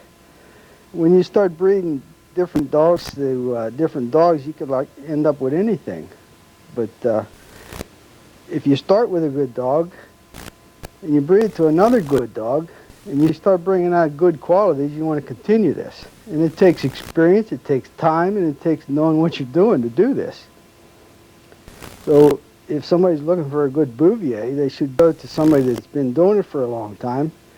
At least you got a better chance that way of getting a good puppy.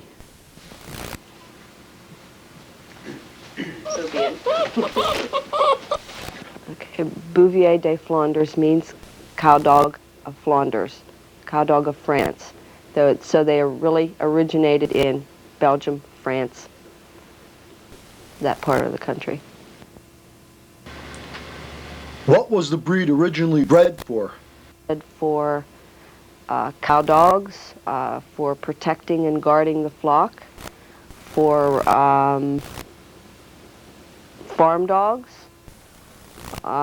They were used in the war for dovers, detecting living wounded, different things like that.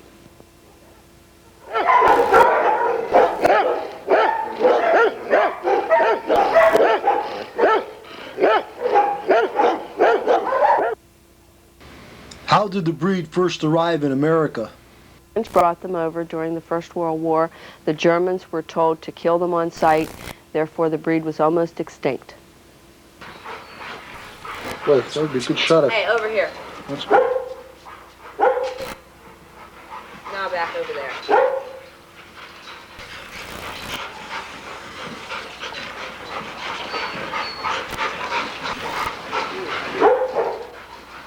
Okay, well, Bouvier is very people-oriented. He's very family-oriented. He wants to be right where you are. Some people keep them outside, but you keep them outside and you lose that bond between the dog and the family.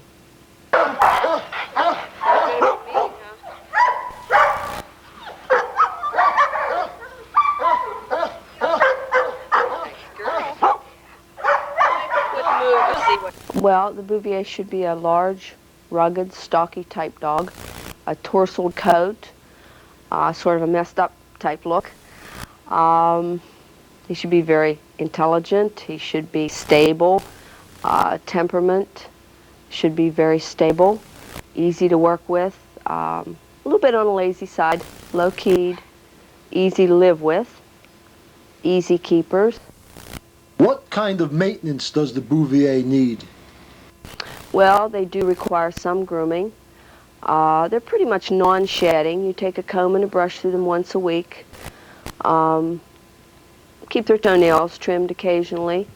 You can have them professionally groomed a couple times a year. They're not a smelly dog. They don't absorb odors because the hair is more or less dry to the touch and has a little bit of a coarse feel to it.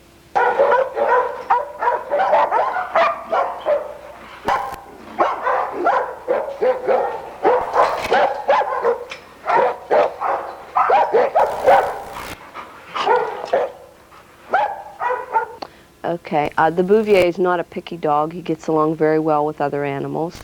A little bit leery of strangers, a little bit standoffish, which is what the breed is all about. Right here gets that dog to come in sometime soon, it should.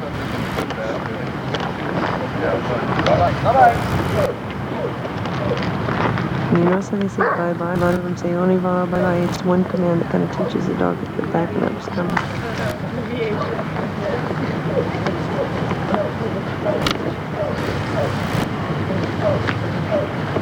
Close the bite.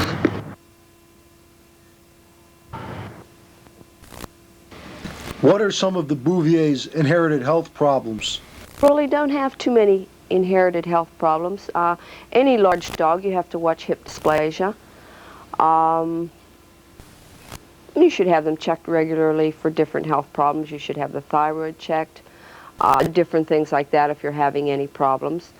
But they're pretty easy keepers. They're a rugged breed.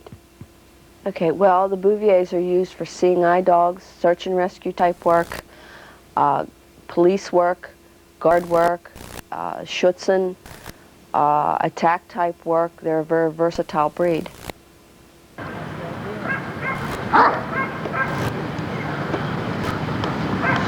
Now watch this, because he takes it on this, put it on the table, and then comes back to get it down. Turn you down! What are your feelings on the Bouvier as a protection dog? I think there's different kind of protection dogs. There's dogs that will protect naturally, and then there's dogs that are taught to protect. Bouvier is a natural protector.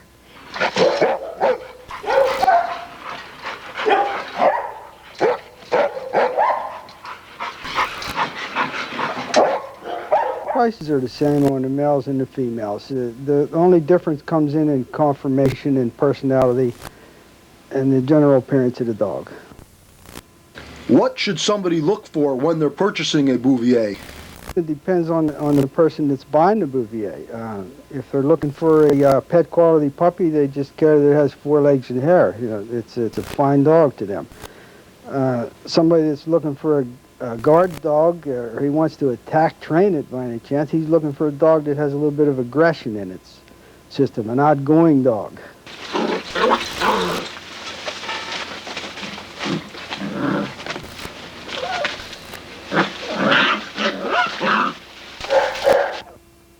What are your buyer requirements? require the person buying the dog to be honest with us because we want to know what he's going to do with the dog. I want to make sure he's not going to abuse the dog or use it for anything illegal or whatnot. And by talking to people for 20-some years who've been raising Bouviers, you can generally tell what their intentions are. And if they're not honest with us, we just don't want to deal with them. We won't sell them the dog. We get a lot of different questions about the Bouvier. We're glad to take any of your phone calls, answer any of your questions, or if you'd like, you're welcome to come out to the kennel and visit us. We live right here on the same property. Well, we ship dogs all over the world. We are about 35 miles east of the Greater Pittsburgh Airport. That's where most of our dogs are shipped out of. I make all the arrangements. I call the airport. I give you a phone call, tell you when to pick the puppy up at the airport. I put him on a plane and you have him within a matter of a couple hours, depending on where you are in the country. We've shipped them all over the United States. We have them in Japan, the Netherlands, Africa, Mexico. They travel all over.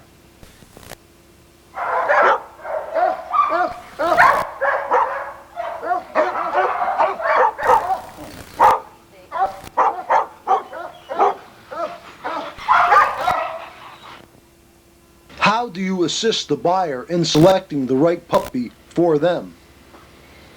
If you're looking for just an all-around dog to keep in the house with your family, it'd be great. We can supply you with a pet quality puppy. If you're looking for a dog for Schutzhund training, you want a special kind of personality. We might not have it right away, but we can get it for you. Eventually, we're going to have one here. And then again, if you want a dog that's for top show quality, a pick of the litter puppy, which is a very special type of puppy, we get those too. And whatever it is you're looking for, eventually we'll have it for you. It's one command that kind of teaches the dog to get back and up stomach. We'd like to thank Rick Maples of Bremerton, Washington, and his Bouvier, titled in the French ring Johnny, as well as Chris Harris for their video footage and their help in this particular breed segment. Johnny here!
The reason we started breeding in this country was because we weren't able to find dogs that we wanted to buy here.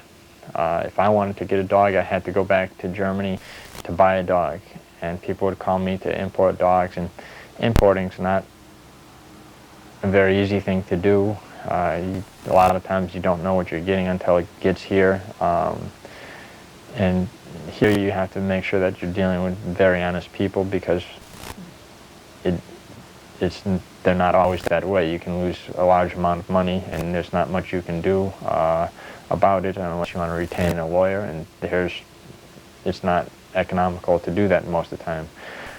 So when people would call us, because we had dogs that were titled, we'd refer them to people that have bred to our dogs that were from American bloodlines, and we weren't getting consistency that we wanted from the breedings this way. So that's when we started breeding, and now we breed 2, maybe 3 times a year, and we don't breed unless we have people that are already interested in buying the dogs. So it's it's very difficult. Also, every few years we still need to go back to Germany and bring in bloodlines for breeding because there's so few good bloodlines in this country. But there is also a difference between show bloodlines in Germany and working bloodlines in Germany. So that's something a lot of people don't understand. They have their show lines, which some of them are softer in temperament and not so good for the work. And the working bloodlines, maybe they're not so nice to look at, but they're very good in the work. It's not any different than your Rottweiler working bloodlines and show bloodlines, or your German Shepherd show lines and your working lines. You have the same problem with the boxer.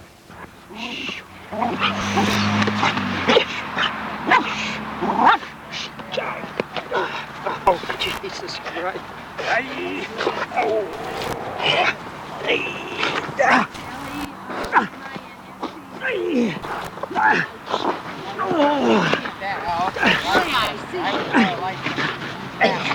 That's a little better.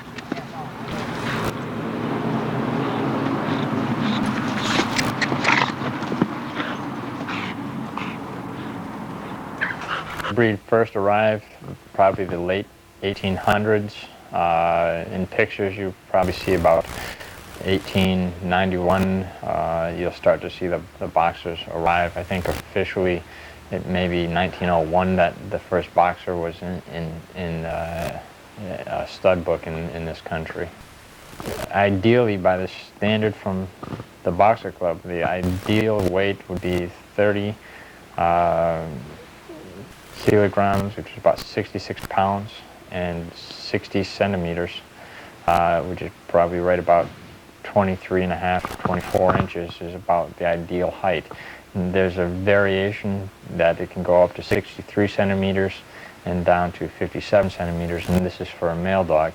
A female dog would be, I think, 61 centimeters to 53 centimeters in height, and about 2.5 pounds per inch of height is pretty much what they're looking for. Okay. Boxers, a good dog in just about any other type of environment. They're all over the world. There's nothing that they can't do. We have dogs from our kennel down in the tropics up into Alaska, and they do well. The only thing you need to be careful of with this dog is if it's a very humid, hot day, but that's for any type of dog that you're not going to want to do a lot of work. This is a very easy dog to take care of. They're short hair, so bath once in a while, and that's about all you need. And if you want, you can take them for long walks or exercise them on the bike. If you're working your dog, you need to condition them anyway, and there you're going to want to do a couple miles on a bike every other day just so that they're in shape. The boxer should be friendly to children. They shouldn't be aggressive to children. That's bad temperament to start with. As far as strangers, most of the time the boxer is distrusting of strangers, and if they're in a threatening type of personality, or if they're not, the boxer should just be passive and not be aggressive to them, just be an everyday type of life.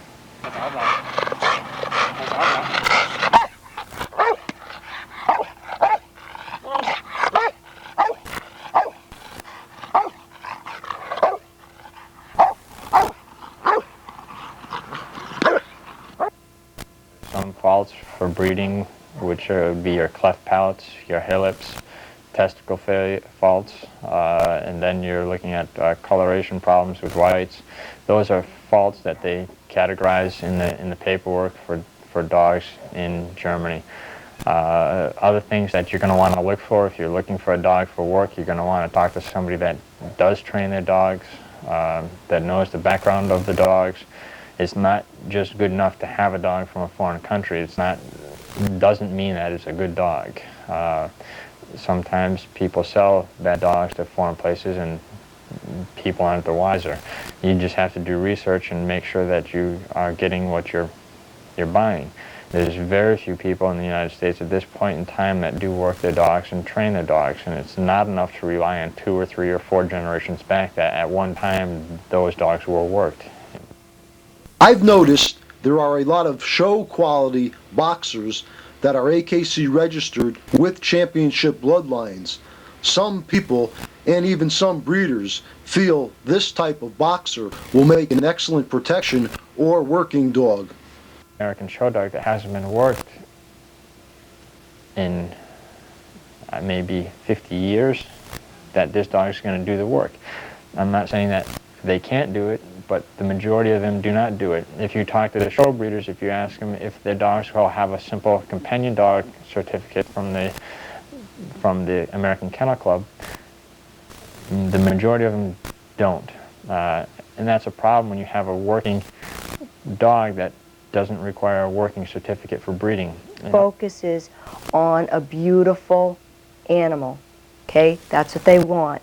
But I can't guarantee that if the person does buy an American Boxer, that the American Boxer would be protective, because the breeders in America, and I know a lot of them, and they're really good people, and they have beautiful dogs, they do not work their Boxer. So it's like an athlete that doesn't work. How can you expect them to run the marathon if they don't prepare themselves for it and keep that in the gene pool?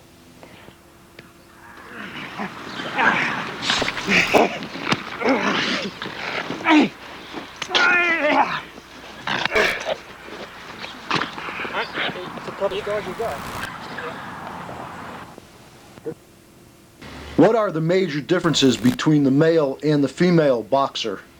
I think the female dogs are a little bit more affectionate. They want to be with you more.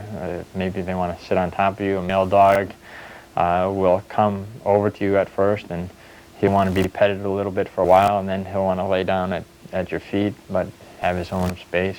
And most males are a little bit stronger, but that's in general, I think, in all the breeds, and that's where the majority of people that work dogs work with males, but they need to work with the females also to keep the females also strong. It's just...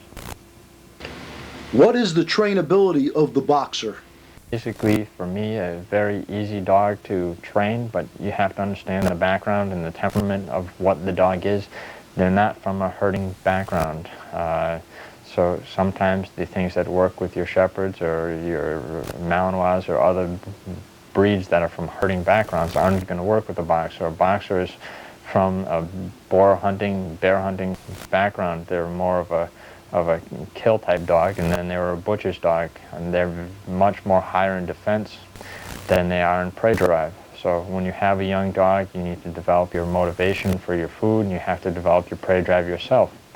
Then when the dog is older, then you can start in your protection drives at 1.5 to 2 years of age with using the defensive drive that the dog has. So once you understand what the dog is, it's very easy to train, but you can't use other techniques that aren't for this temperament.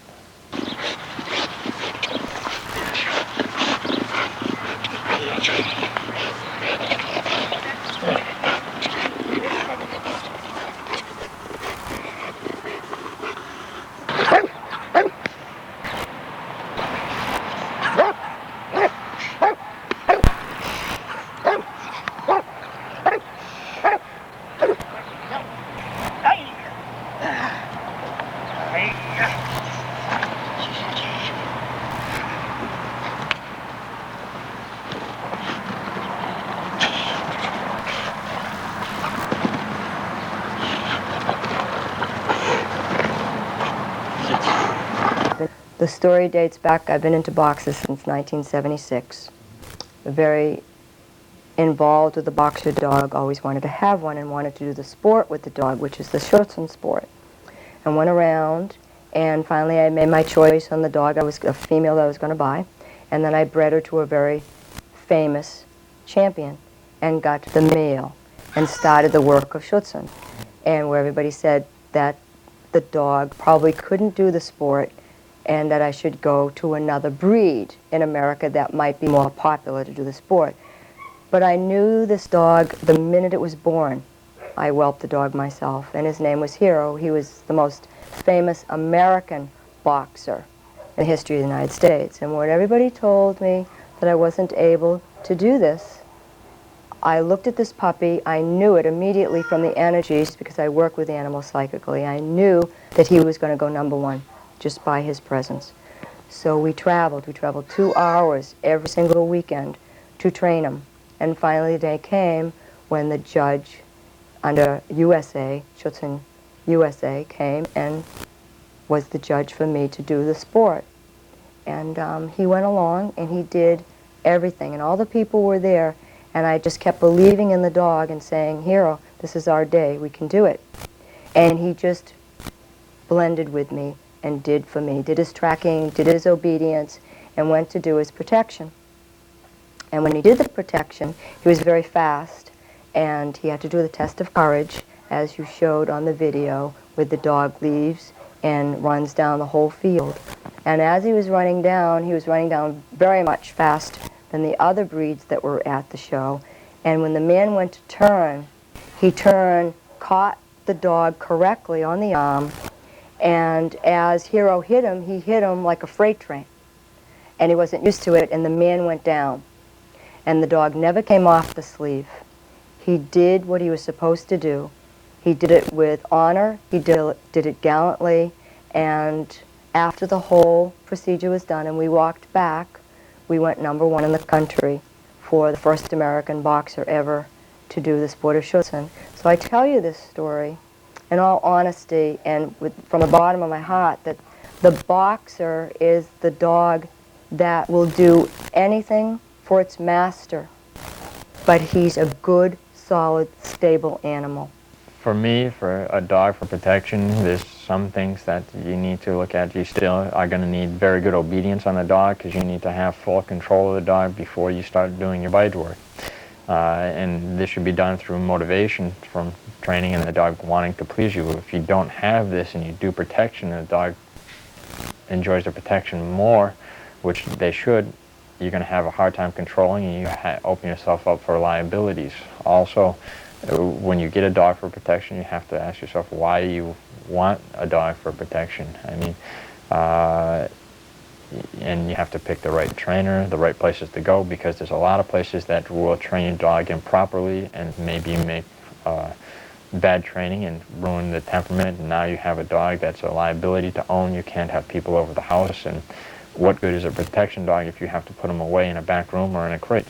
It's not what it should be. You should be able to be out in social occasions and be there, and if it's necessary for him to do any protection, then he should be able to be free to do it, but he needs to be calm and solid in his temperament.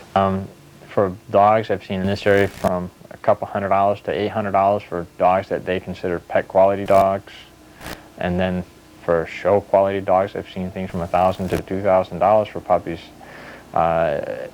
If a boxer isn't the right temperament or it's not the right conformation, the dog shouldn't be sold in the first place. They're not what's the standard. I disagree with how they do these ratings.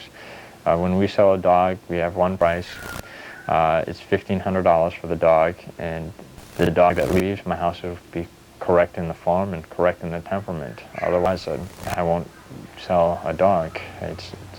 It's not a good representation for me. It's not a good representation for the breed to sell something that's not correct. For me to sell a dog to somebody that's a young guy that's looking for a dog to take to the park and fight with other dogs, or if that's what I think his intention is, they're not going to get the dog. These dogs, you know, I'm not going to sell the dog for a fighting dog. They haven't been used as a fighting dog in probably 100 years almost now. Maybe sometimes, rarely they've been used, but it hasn't been recent. I'm not going to sell the dog to someone that I don't think could take care of the dog properly. But again, this is a hard decision to make, because sometimes maybe I've known people that have refused selling a dog to somebody, and then these homes end up being excellent places for the dogs, and other people that have the money very easily to buy the dog don't take care of the dog correctly at all. So basically it's whether or not my wife or I get along with the person. Yeah, I know. Good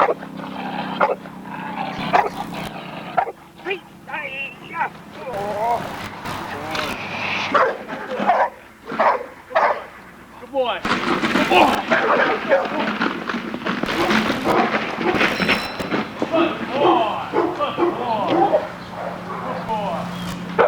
Boxer has touched my heart since 1976. I will always own a boxer.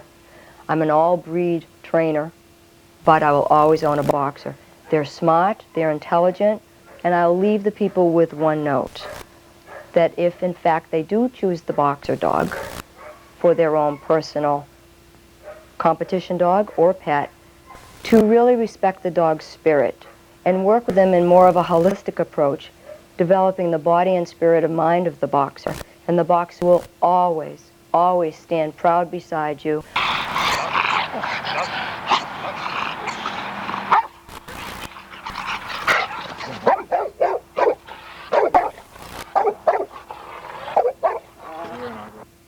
We'd like to thank decoy Henry Coble of Leicester, Massachusetts for his help in this breed segment.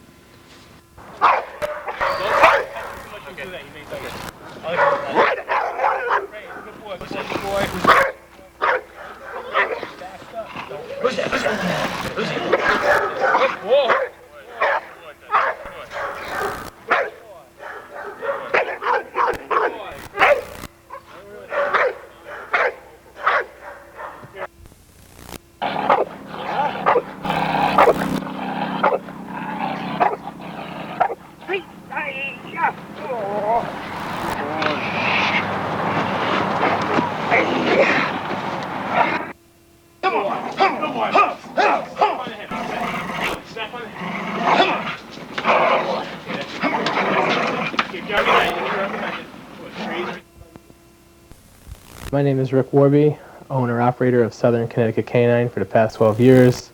Also, I am a breeder with American Pit Bulls and American Bulldogs with Keith O'Sullivan at Stonewall Kennels. We breed both the dogs for home use as far as personal protection and family-orientated dogs. They're not dog aggressive. We do not tolerate any dog fighting. These are home and business protection dogs, also just family pets.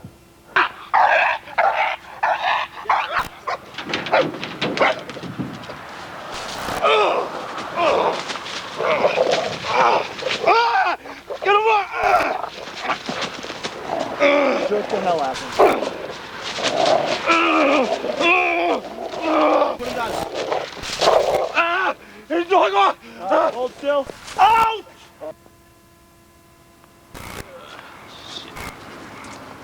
Hey! Yeah! Boy, Hannibal! Good boy! Get him, Hannibal! Good boy! Good boy! Good boy, Hannibal! I got him! Good boy! Good boy! Get his dog off me! Get him off!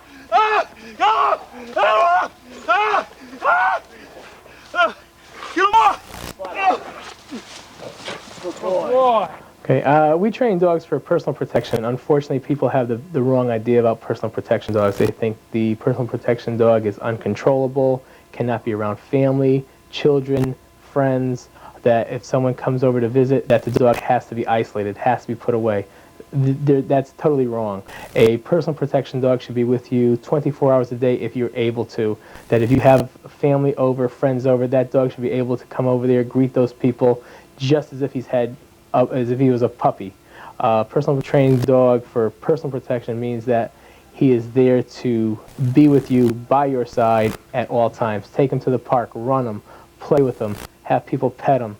As long as there's no threat being shown to the dog, to the family, then there's no threat that should be coming back from that dog.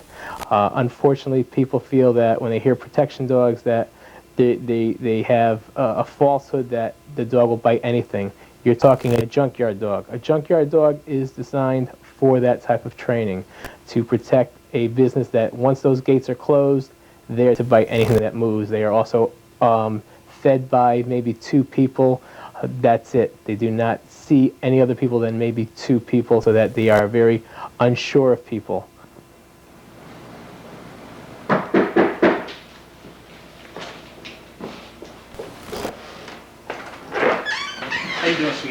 and Dad home? No. Is it possible I can use your phone? My car is just right there. I broke down. I don't have no gas. I need to call my friend real quick. It would take 1 second. No. Please? No. Let me in the door, little girl. I'll get your dog off me, little girl! I'll leave! Psych! Out! No!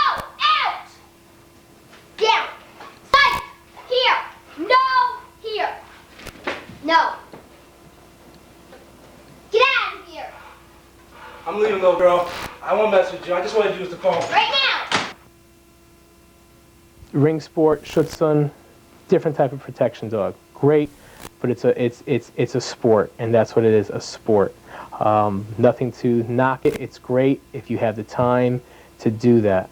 I just would not compare the two dogs as far as a ring sport dog, a Schutzhund dog, or a personal protection dog in the same category. The personal protection dog, as far as I'm concerned, has more drive than a sport dog. The sport dog knows when the threat is going to be made, when it's going to stop, where the personal protection dog is being trained to be a street dog. Walking down the street, have somebody approach you and come out from behind, a carjacking, some type of mugging. We want the personal protection dog to be alert when needed to be, but not, again, being alert to the point that it's snapping at everybody that walks by. Boss! Out! Good boy. Down. Stay. No, stay. Sorry about that, man. Stay. Yeah, get this one. Ah! Oh, you want that one. Ah!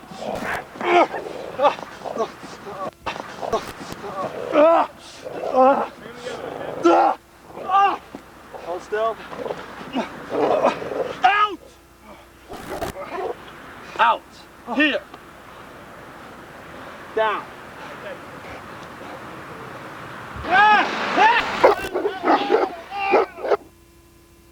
What are the various requirements before my dog enters into a personal protection training program?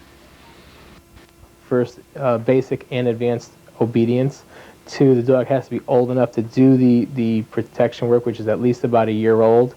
3, both you and the dog should be stable. I'm not going to train a dog if the dog is psychotic or if you have the wrong idea. It's like giving you a gun and saying, okay, here's your gun, do it. Okay, you have to be controlled yourself and to be aware of what can happen by owning this type of dog. And as far as the cost goes, to do training for protection, you can start anywhere from $1,200 on up as far as the protection levels go. Basic obedience can be about $600 for basic obedience, teaching your dog heel, sit, stay, come, down, hand signals, verbal commands, and working on any type of behavioral problems. We have light protection, guard work, attack on command.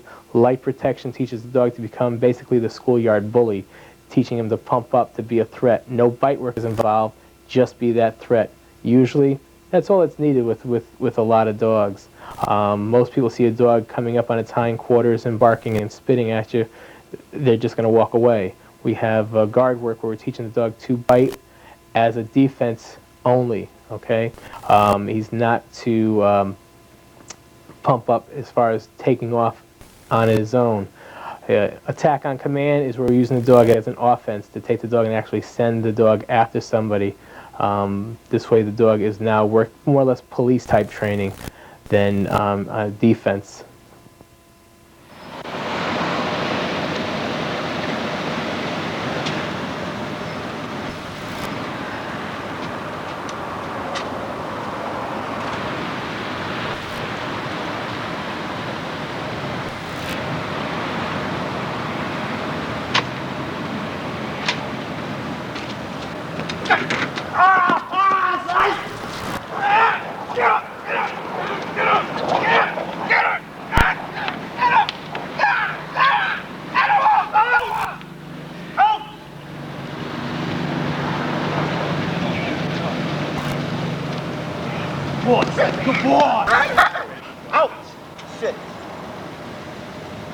Here.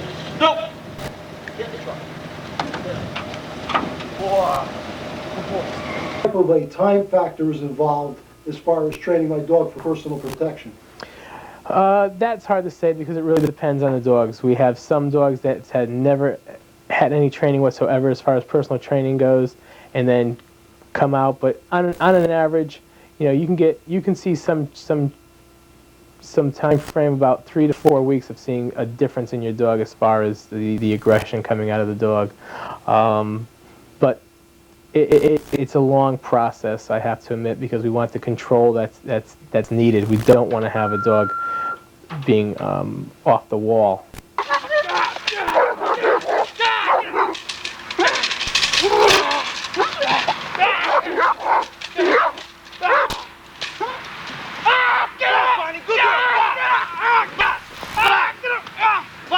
Good girl, Bob. Good girl, Bonnie. Bob.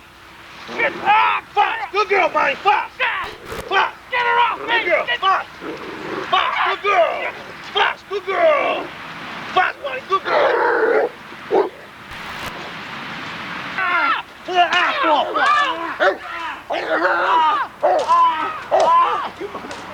Thunder, fast! Good boy, Thunder. Good boy. Thunder. Good boy, Thunder. Good boy, Thunder. Get up. Good boy, Thunder. Out. Out. Stay. Watch.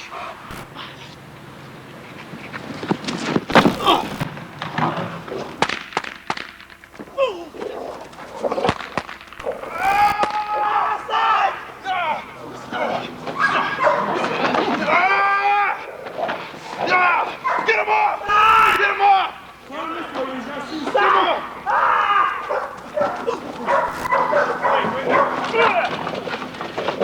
Good boy, Side!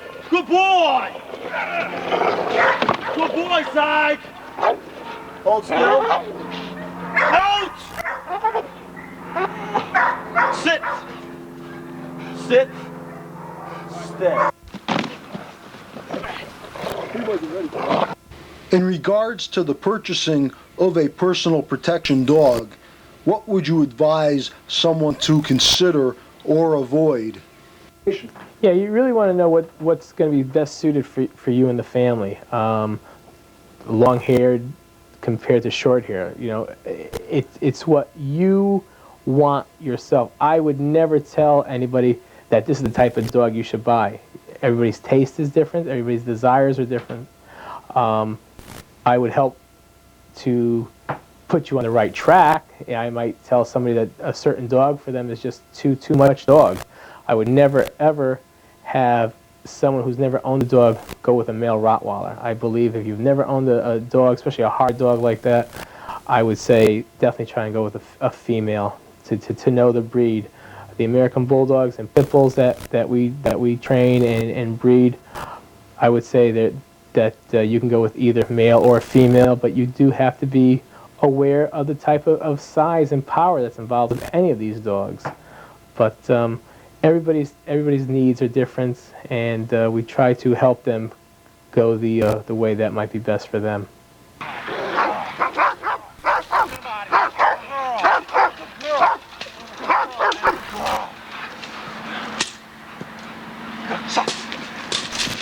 Good girl, Ab. Good girl. Boss, Ab. Boss. Good girl. Good girl. Good girl. Good girl, Ab. Good girl. Heel. Good girl. That's a good thing. Good girl, baby. Ah! Ah! Ah! Help, Ab. Ah! Good girl, Ab. Good girl. Good girl, Ab. Boss. Boss, Ab. Good girl. Good girl. Good girl. Good girl. Good girl. Let me just get into a little bit about buying a dog too. One, when you buy a dog, research the dog. Okay, that's the most important. So is research and sit down with the family. Make sure you want a dog. Don't buy it on a whim. Don't buy it just because your neighbor has a dog. Really sit down and think if this is what you want to do. And if you do want a dog, then fine. but you're better off buying from a breeder, okay? Stay away from pet shops. Pet shops, they try to get you in and say, oh, look at that puppy, how cute. Everybody loves puppies, okay? And that's how they sell them. They sell them because they're cute, all right? You're going to pay more money usually when you go into a pet shop. Usually the pet shops, the environment are not as clean as you think they are. Sure, they try to keep the inside of the front all nice and clean, but the backs are not as clean as you would think. The environment that the dogs come from are awful. They come from puppy mills. They put they'll put 6 to 10 dogs in a little pen, all bunched up together, where they have a double grate so that when they have to urinate or they have to defecate, everything just drops through the 2 grates onto the ground. They have no type of a solid floor to even walk on. They're walking on metal grates that are wire, basically mesh wire. Their nails are usually very, very long. Sure, they'll cut them before they are shipped to the pet stores, but the way to purchase a dog is not because it's cute in the window. By all means, don't do that. Talk to a breeder, talk to a vet, talk to a groomer, talk to a trainer, talk to people that deal with dogs, okay? A pet shop has no idea anything about the dogs they're selling, unfortunately. They're there to make their sale, make their commissions. Talk to the other people that can help you a lot better than just a pet shop. As far as the salesman coming up to you and saying that the dogs are from champion bloodlines and vet checked and AKC registered, doesn't mean anything. It's the health of the dog. And besides, if you're going to buy a dog with that type of background, believe me, you would not find it in a pet store. Okay, if you want something like that, you call a breeder. But that doesn't mean anything. The vet will come in, give a quick look around. Okay, yeah, they've been checked. As far as AKC papers, sure, we can just have a breed, send them to the AKC, they will send them back. And a lot of times, unfortunately, I know of a lot of people that bought dogs from pet stores and never even received papers. So just be wary of that and be careful of that. They'll say they have the papers, and I've known people for owning a dog a year and a half later finally getting the paperwork, if they get the paperwork. So that doesn't mean anything. It just is a great selling point, believe me, but it doesn't mean anything. It's what you're going to buy. And most dogs, when you buy a dog from a pet shop, you see the vet a lot because it's very unhealthy, and most of them with kennel cough, with conjunctivitis in the eyes, ear problems because they got mites. You don't know the expense you're going to have when purchasing a dog from a pet shop, even though they say they have a great health record because vets check them. You'll unfortunately find out the hard way.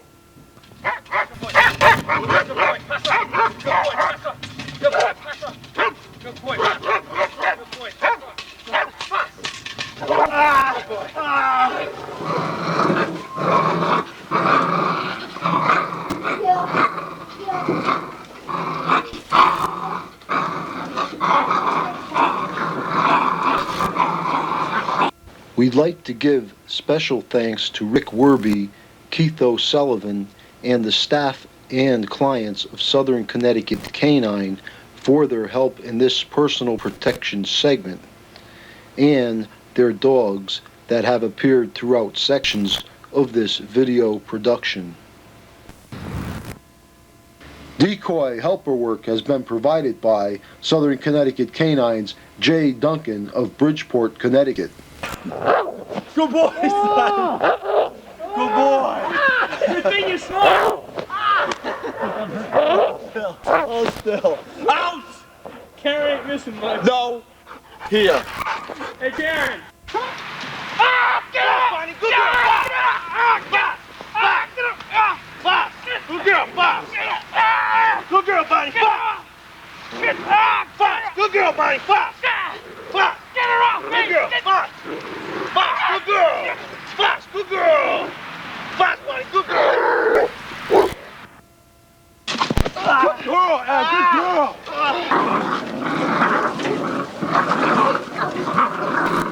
Oh, good girl, Ab. Good girl. Good boy, on the pass. Good boy, on the pass. Good boy, on the pass. Before we proceed to the two next special add-on breeds of this video production, the Beauceron and the Tosa, we'd like to draw your attention to Videotel Productions' newest tape called Alerting Your Dog to Bark and Guard on Your Voice Command. In this video, trainer Rick Werby shows the various methods used and answers the many questions regarding this beginning stages of personal protection work. Side to side, side to side. Keep it coming out. Side to side. Okay, work the dog, work the dog, work the dog, work the dog. Good girl. Okay, okay. Stand up more, stand up more. Start getting more of a threat. Okay, okay, okay. Go back the other way, go back the other way. Good girl, Boots. Pass up. Okay. Pass up, Boots. Good girl. Now, come back this way and first one take off on. Good girl. Okay. Good girl, Boots.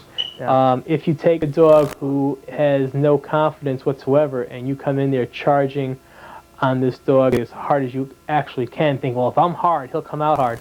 You can back him down to the point that he'll never do this work. The price of the video is $34.95.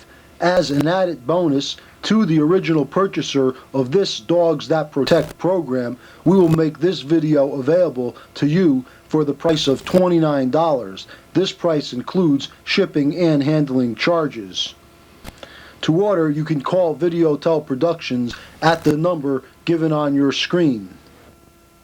Hey, nice stuff. Yo, man, get that dog out of here. Get out of here. Get out of here. Get out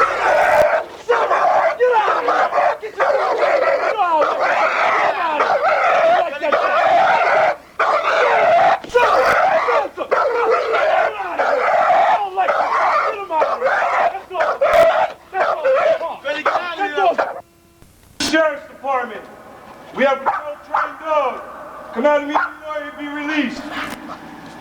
This is the Sheriff's Department. I have a patrol-trained dog. Come out immediately or you'll be released.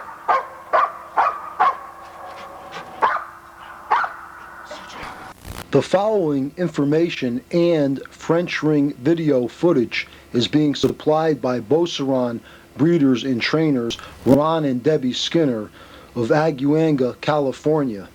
As breeders of Beaucerons, the Skinner's goal has always been to produce quality working Beaucerons that will be of excellent type and structure.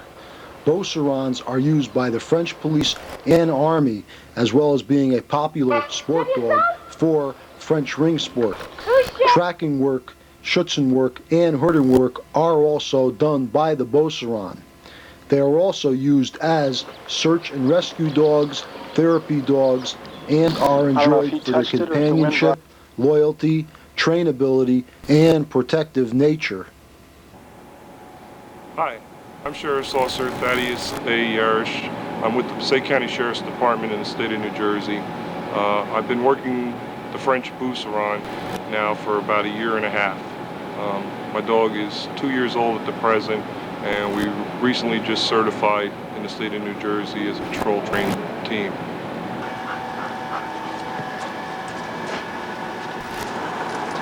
This is the Sheriff's Department. We have a patrol-trained dog. Come out immediately or you'll be released. This is the Sheriff's Department. I have a patrol-trained dog. Come out immediately or you'll be released.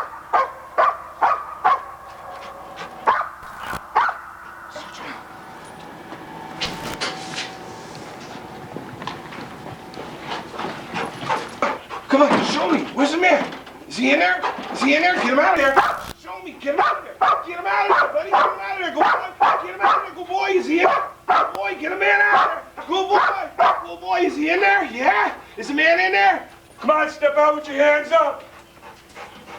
Step out slowly with your hands up. Let's go. Watch him. Step out. Keep them hands up. Open that door all the way. Open that door all the way. Keep them hands up. Open them all the way. I'll send them in. Get them hands up. Get them up. Oh boy. Keep walking back. Keep walking back. Keep walking back.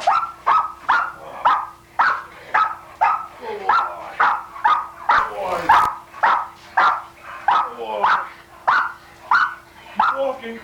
walking. Slowly. Slowly. Good boy, keep the hands up. Get out of there! Get that man, hold boy, hold that dog. Oh, hold that man, go boy. Hold that man, go boy. Go boy, hold that man. Oh. Give up. Stop the fight. Fight! How's the dog been doing out on the street? So far he's had about 2 calls, and they entail the building search and 2 tracks, and from what I've seen so far he's got 2 apprehensions in the building search, and the tracking he's located either tracked to a vehicle that departed the scene, or there were indications that the subject's left by other means.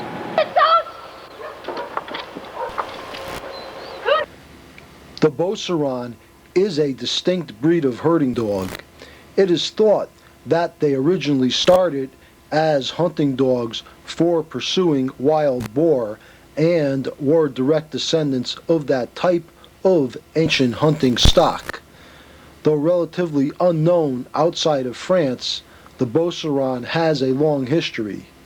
It is a very old breed developed solely in France and contains no other foreign crosses. The earliest record so far found of what is thought to be this breed dates back to a Renaissance manuscript of 1578.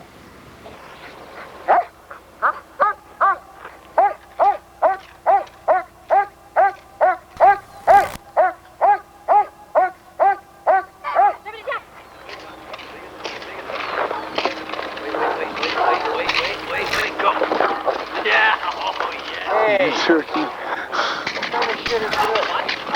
They planned it.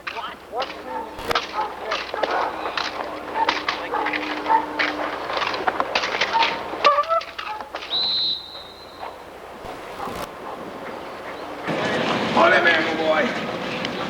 Hold that man. Stop the fight. Break. No. Come here. Oh boy. The Beauceron, like all other sheepdog breeds, is easy to train and to assume tasks other than the care of the flock or herd. These dogs are used by the French police and army in much the same manner as German Shepherds are used in the United States. The calmness of the breed and its ability to follow commands without hesitation has been well illustrated during both major wars in Europe. The military used them on the front lines to run messages, and these dogs performed their duties without being deterred by exploding bombs or artillery fire. At the British War Museum in London, there is a picture of a Beauceron in action. A message cylinder is attached to his collar. This Beauceron is shown jumping over the heads of troops in a foxhole while en route to his destination. These dogs were also used to pick up trails, detect mines, support commando actions, find the wounded, and carry food or ammunition to the front lines.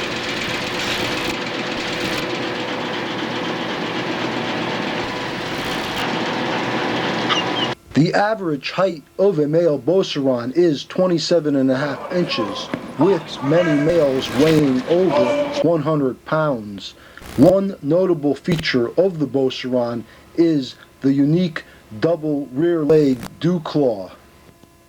Despite their forbidding appearance, Beaucerons are tolerant by nature and do well in family situations. They are gentle with children and older people, and this is especially true of Beaucerons that have grown up with children. The Beauceron does indeed possess many other fine characteristics, but because they are so intelligent, it must be stressed that this is not a dog for everyone. Beaucerons need a strong master, not in the physical sense, but rather a disciplined person who will take the time and patience necessary to properly train such a dog.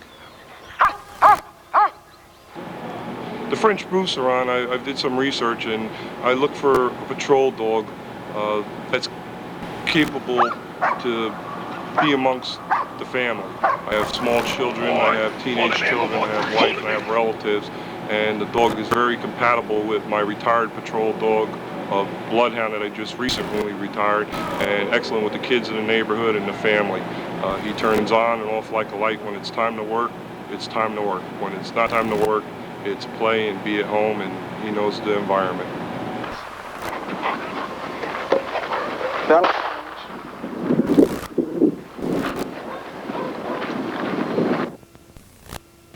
We'd like to give thanks to Ron and Debbie Skinner, the Passaic County Sheriff's Department of New Jersey, Sheriff Edwin Engelhart, members of their canine unit, along with special thanks to Canine Sergeant Kathy Crisco and Sheriff's Deputy Ted Yarish for their help in this breed segment. Hold him in, good boy. Hold him in, good boy. Hold him in. Hold him in, good boy. Hold him in, good boy. Hold him. He gives up. Right. Down. Honey him. Down. Sit down, stay. Good boy, stay. A lot of movement. A lot of movement. There you go. Movement. There you go.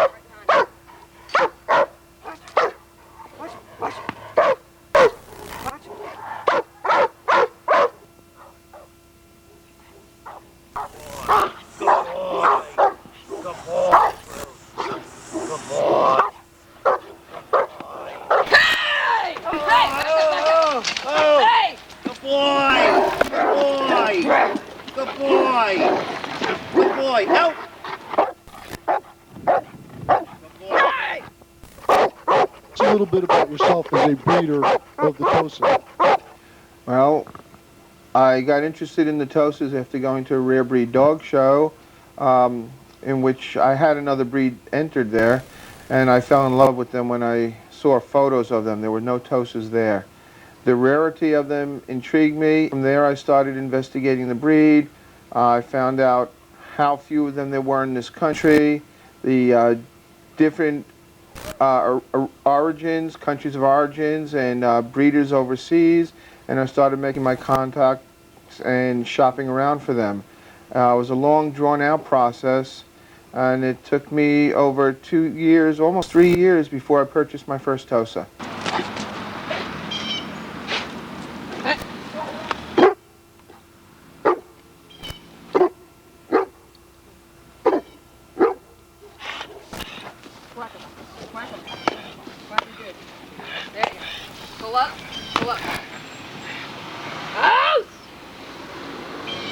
Can you give us a brief history of the Tosa?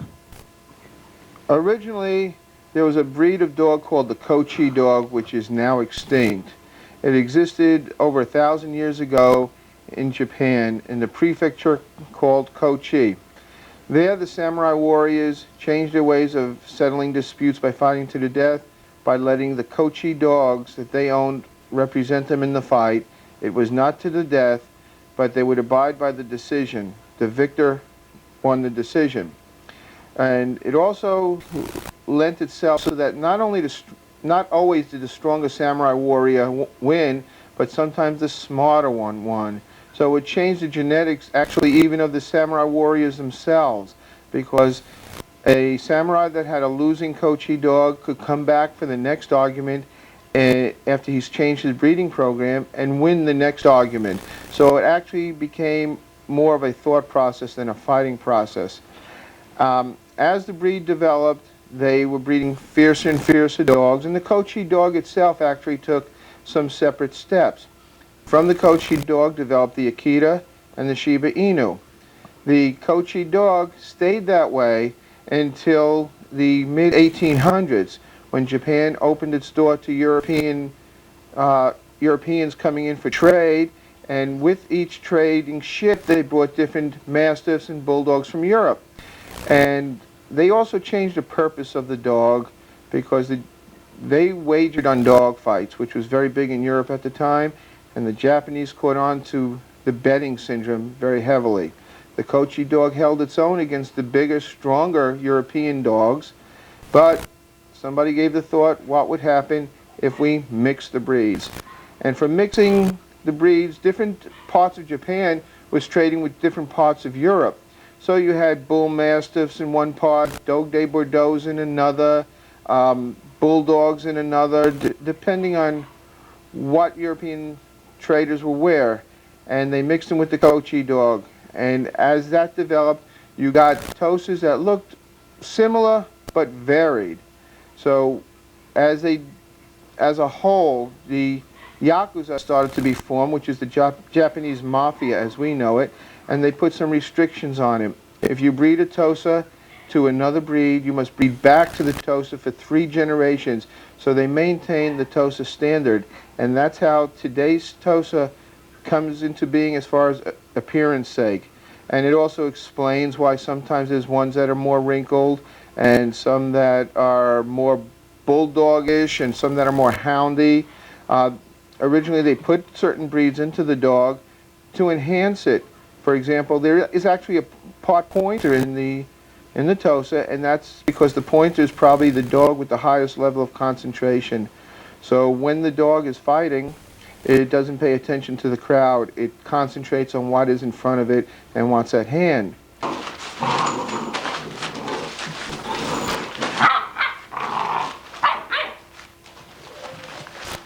Well, the breed standard recognized worldwide is the FCI standard, which was submitted by the JKC, the Japanese Kennel Club, and accepted by the FCI. It's for a bold, courageous, robust, powerful dog, broad skull, sudden stop on the nasal passage.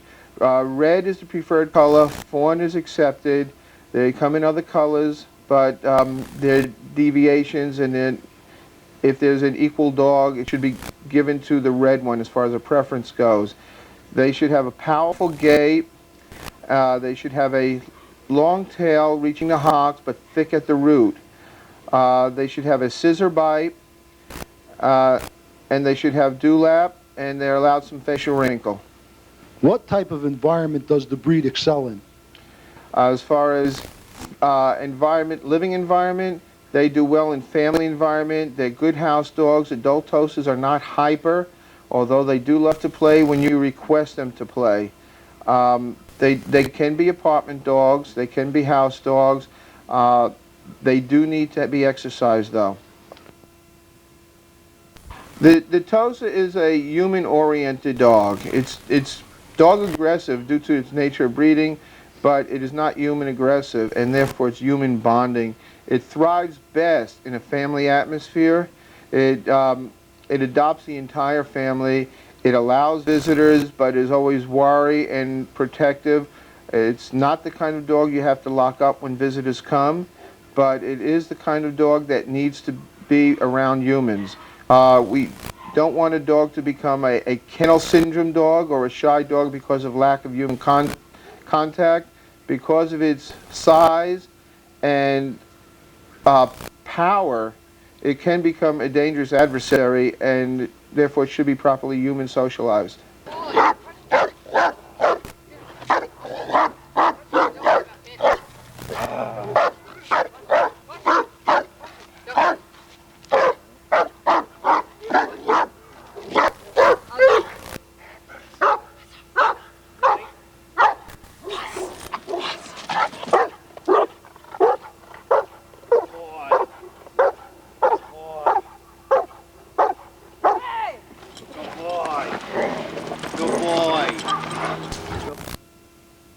Many people are concerned about a Tosa just being too dog aggressive. I have a Tosa that's a therapy dog.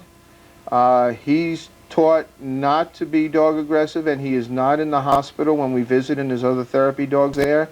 But outside the hospital, he knows he's a Tosa, and I do not allow other dogs to come up close to him. He's a wonderful show dog. He won't misbehave or lunge at another dog, but other dogs shouldn't approach him or any other Tosa unless everybody is sure that nothing is going to happen. What should a potential buyer consider when looking to buy a Tosa? First off, I recommend not buying a Tosa that does not have FCI papers. Tosa should have FCI, that's in those letters in those orders. That's the Federación Sinologica Internacional It has offices in just about every country in the world. You should make sure you get a solid health guarantee against all genetic problems, not just one or two specific ones. And be careful of these guarantees, that it's not that you return the dog to get your money back or a replacement dog, because you're going to bond with this dog very heavily. They're really sweethearts, and you're not going to want to give it up to get that guarantee enforced. Also, in order to make sure there's no problems, check out the parents on the premise, check out the breeder's reputation, and what the breeder has done with the dog.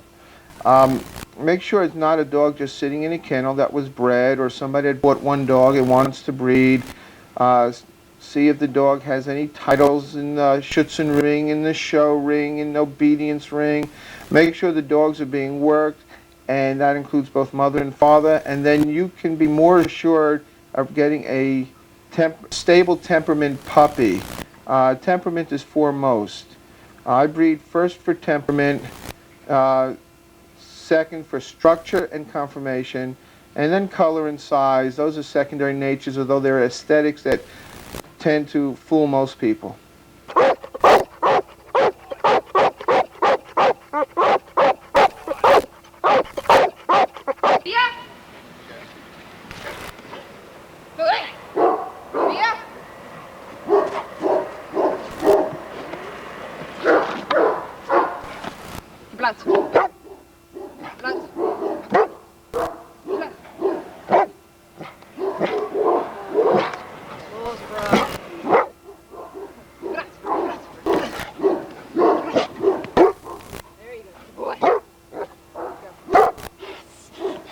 Boy! Okay, swat him. Really good fight. Pull up. Pull up.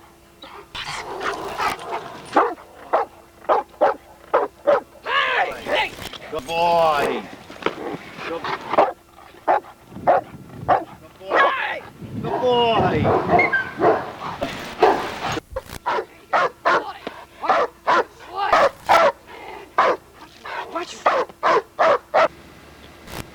We'd like to thank Lou Glogauer, Michelle Jones of Stonewall Kennels, Knoxville, Tennessee, and Steve DiTullio of Queensville, New York, for their help in this breed segment.